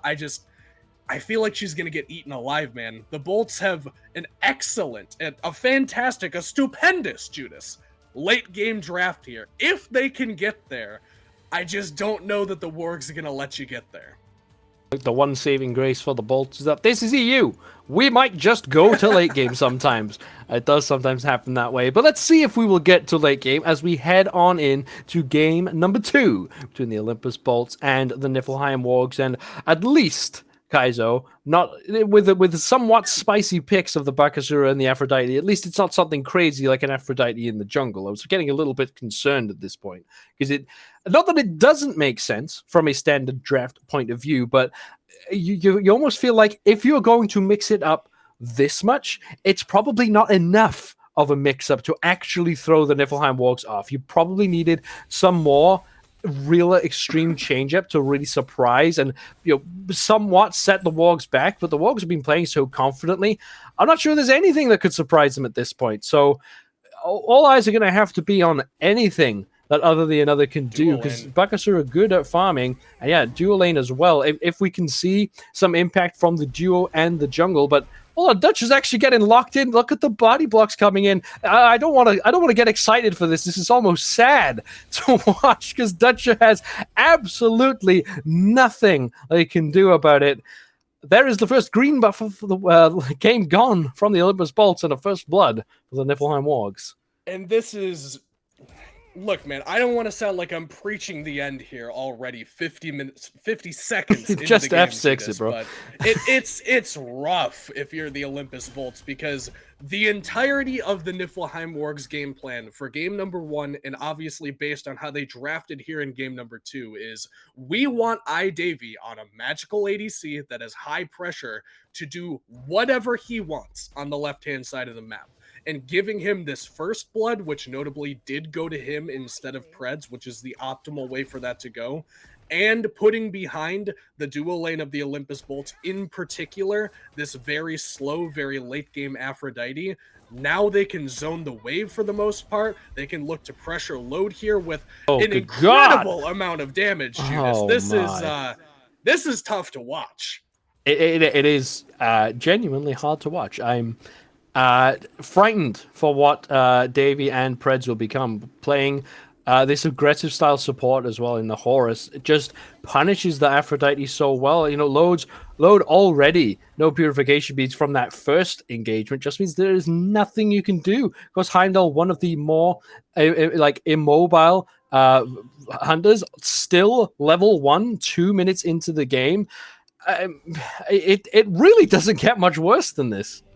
It does not. And you know, traditionally, Judas, the thing that I'm about to say is something that a Chair 2 will say 20 to 30 minutes from now. But I think that we're at the point where I need to address this right now. If you're the Niflheim Wargs, how do you fix the mess that you've created here? And that can be one of two things. Well, hang on, we might have a solo lane invade over here. Panvich is looking for trouble, and Deduin is not very healthy for this buff invade. Yeah, not particularly healthy. There's a good silence come through, and there's the souls expunged. Another taking a big brunt of damage. Deduin dash gets blocked. There's a fantastic wall. Almost locks him in place, but not quite. It's just the blue buff invade. And yeah, it's a real mess that the Bolts have found themselves in already. And look at Preds. Preds just all alone, 1v2, wants to steal away this purple. And he's abducted it. The Bolts pulled it first, which means that the Wargs can grab it and take it wherever in the hell they need to. And that's apparently going to be the shield buff. So another buff taken away here from Load. And back to the question of, if you're the Niflheim Wargs, you're already 2,000 gold down at 3 minutes into the game, Judas. What do you do to get yourself back into this game?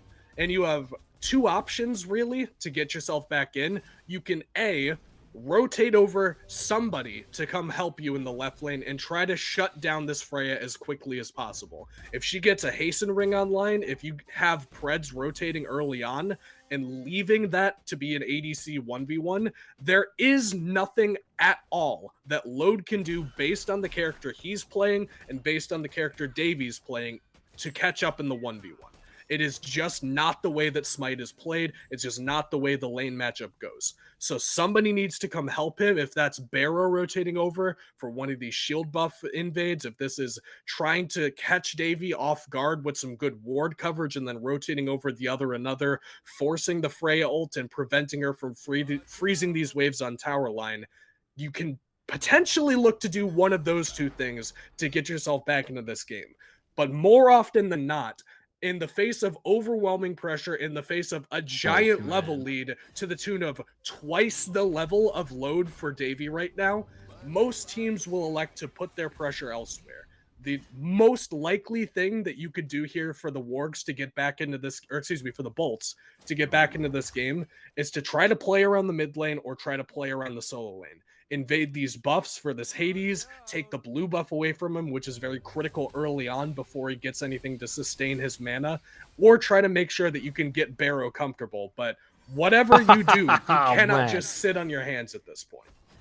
Preds has just used To the Sky to teleport the large frontline minions of his own wave into the tower of the Olympus Bolts. That is absolutely sick. And Load is just being stripped of everything. It's nigh on criminal at this point. Just seeing the punishment, because a lot of the comeback mechanics in the game are based around gold differential, right? We see the chests on the back left-hand side will be in favor of the Bolts. You know, that's how you get a bit of gold back, but it doesn't give you that much experience. In fact, the chests themselves actually give you none. So still not level 5 either for Dutcher or Load. Just means that Load is in even more danger. You know, will not have the Through the Realms just to escape. Finally gets that level 5 ticked over, as does Dutcher, and might now rotate to mid lane. But this is a clinical way to show how the Niflheim Wargs are playing this dual lane. This is exactly what you do with this sort of lead. And the Wargs don't even have to do anything fancy at this point, Judas. If they can stalemate two of their other lanes and then just let Preds and Davy sit over here and make Load's life a living hell, their game plan is already done. I mean, that's basically what they wanted to do last game, and they settled for not having Davy fight at all and then only hitting these objectives. I mean, this is literally game one part 2 electric boogaloo, but things are going even better for you if you're a Wargs fan. And now Gunter, under a bit of pressure here, other than another, is on the scenery, but teleport out will mean that he'll get away safely. And Preds is doing some nasty things to Load. Again, might not have to dash onto safety, but with a bit of sustain and a fair bit of tankiness for this Horus just means that they're not really going to get punished for a deep dive such as that. And I think this also helps from the side of the Wargs that there is, other than another on this Bakasura, who really doesn't have enough lockdown to secure a kill against this high-pressure dual lane. Because, you know, if other than another wants to gank this Freya, Freya's just going to take off into the sky. Finally, some pressure on this right-hand side of the map we're seeing. Dutcher is here. Actually, a 4-man rotation. Panvich has to be aware this is happening. Kiss off the mark. Panvich just dashes into tower and says that's a big win for the Niflheim Wargs. Bolts not managing to find what they're looking for there. But they're doing something, Judas, and that's exactly what I was talking about earlier, where you don't play around the losing lane, is kind of the succinct way to say it. You have to play around wherever you're strongest, and that might be middle lane, at least right now. Gunter jumps out here, other than another, still wants this one, will actually blink an ult. Oh, there is the... oh my god, look at the wall. Comes out from Rapio, blocks it perfectly. Gunter not hit by the final judgment. Barrow just avoiding that Anvil of Dawn. So that will be that as far as the quote-unquote team fight is concerned. But, you know, finally some pressure exuded by the Bolts. But, I mean, look, it's just not helping out Load. Load is sitting here wondering what else they can do with their day.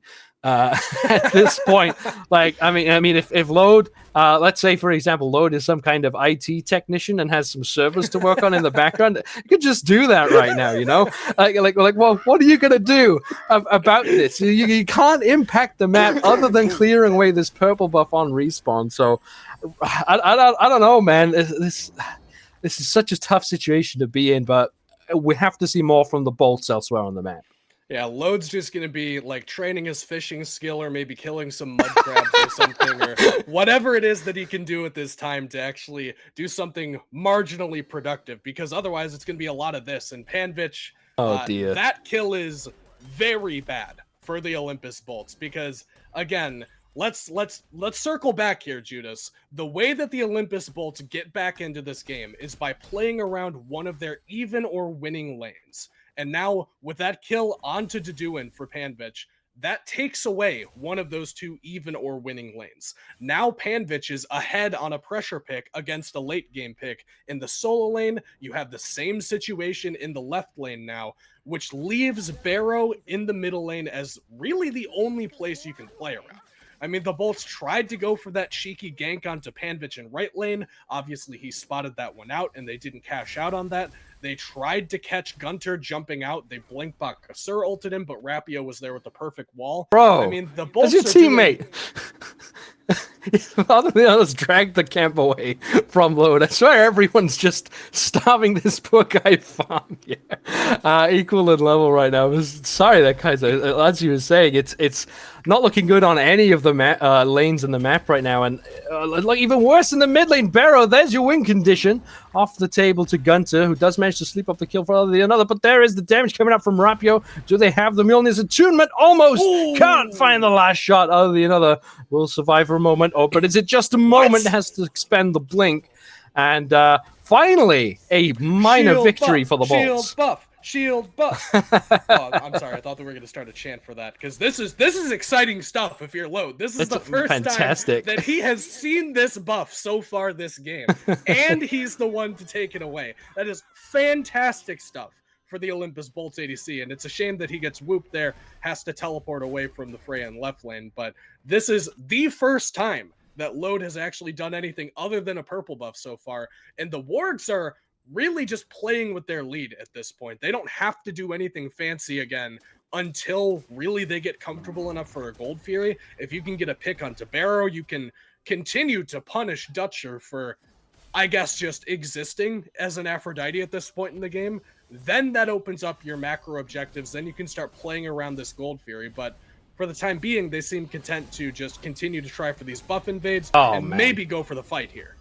stole it away, and now Load in some trouble. Has to use the Through the Realms to get on out. Dutcher finding all these shots coming through from Davey, firing away. Goes to the sky into the Valkyrie's discretion. Not enough lockdown, though. Preds might be overcommitting here. Can they find the last amount of damage? No, they cannot. Load might get a kill. Yes! It goes the way for Load. Somehow, Load has just absolutely massively increased in some gold. I just got so excited for the poor guy, man. It's been one of those games for him. Finally, Heimdallr finds himself on the board.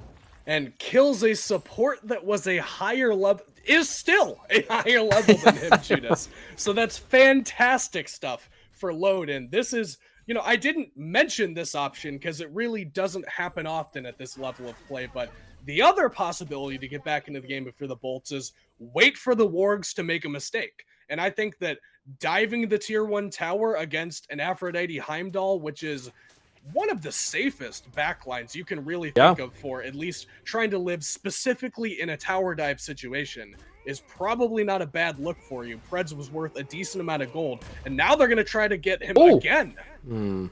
Not quite there. There was the final judgment, which was on the mark from Barrow. And Preds, oh my goodness, the dunk from Rapio just immediately spells the retreat for the Olympus Bolts. They might have been able to get that beacon, but instead now Gunter, low HP. Another swing in. Deduin loops in. Can they dive for this? They're going to try. Preds tries to get them out with a drop ship and doesn't manage to fall down in the process. Another now is deep. Gunter trying to brawl out. Rapio shall finish them off. Preds on the backside. Deduin shall sweep that kill up. It's support for jungler, though. It's not what you want to be seeing. And Panvich is here. Bear is instant triple beads, and the Aegis used by the Thoth. There's Dutcher now caught in that Pillar of Agony. It shall be another kill for Rapio. Another fight goes the way of the Wargs.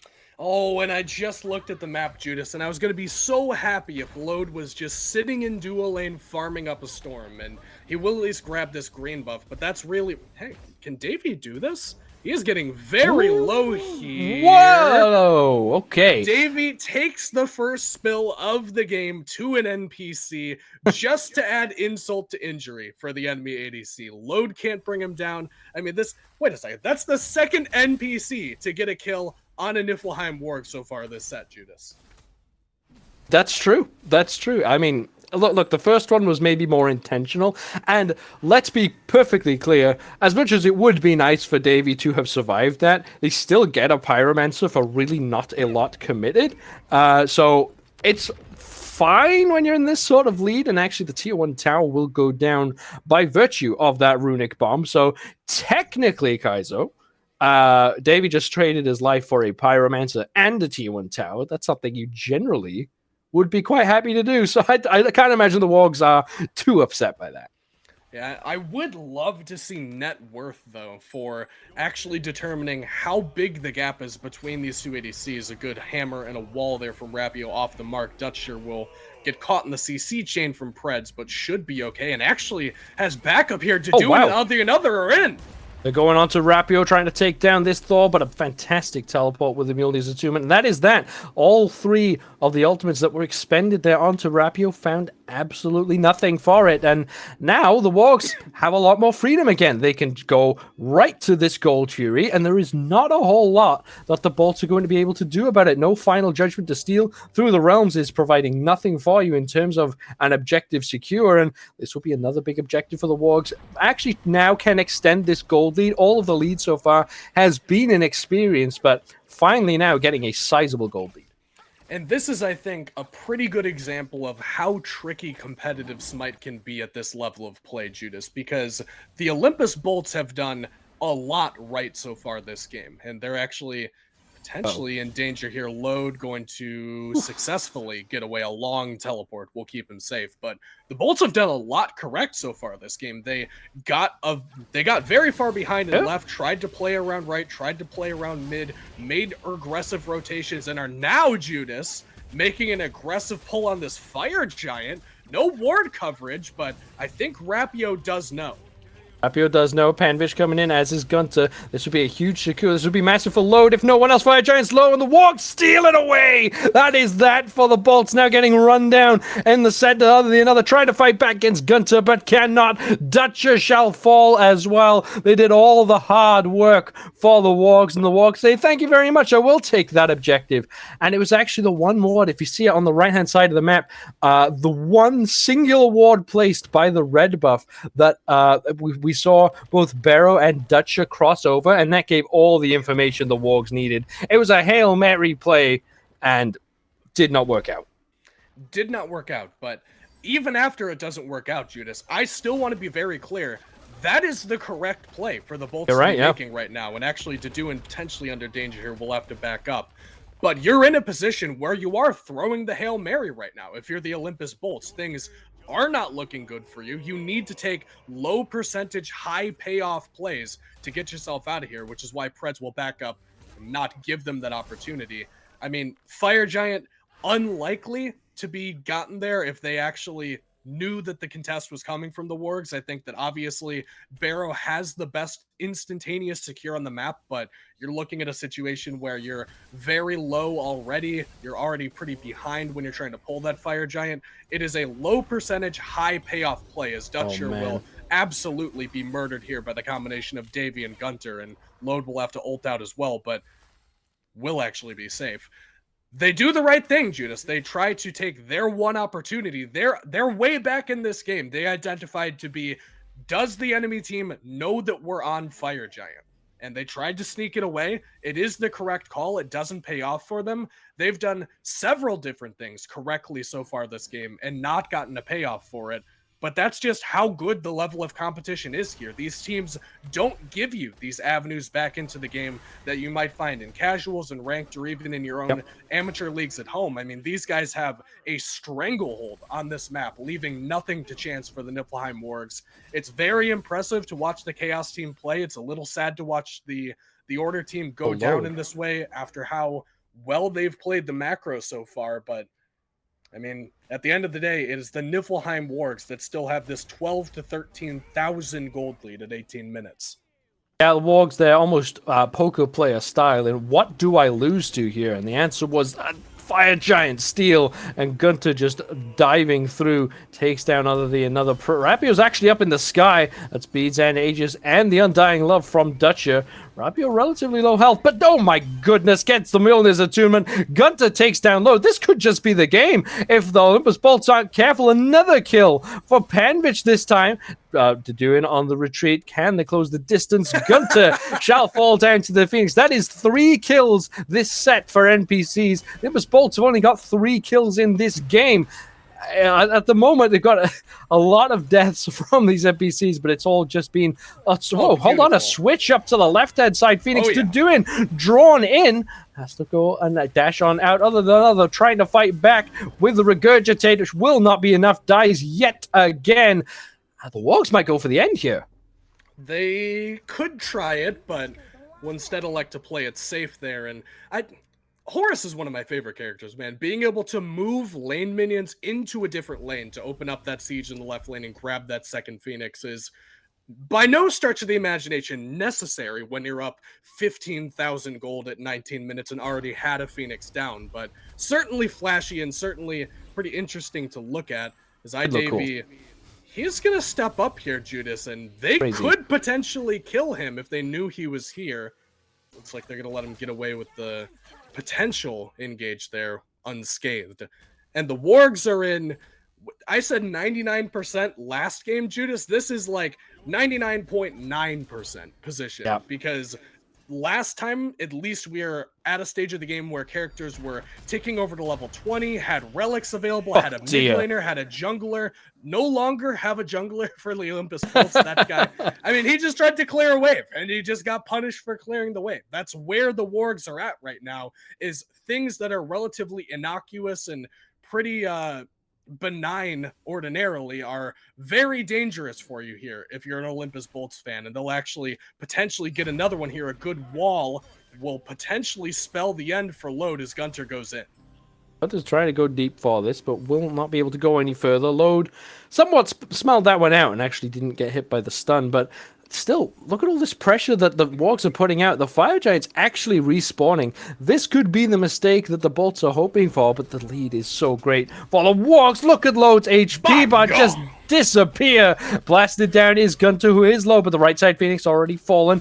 Deduin now trying to brawl. Other than another trying to fight against Panvich, who is still full health.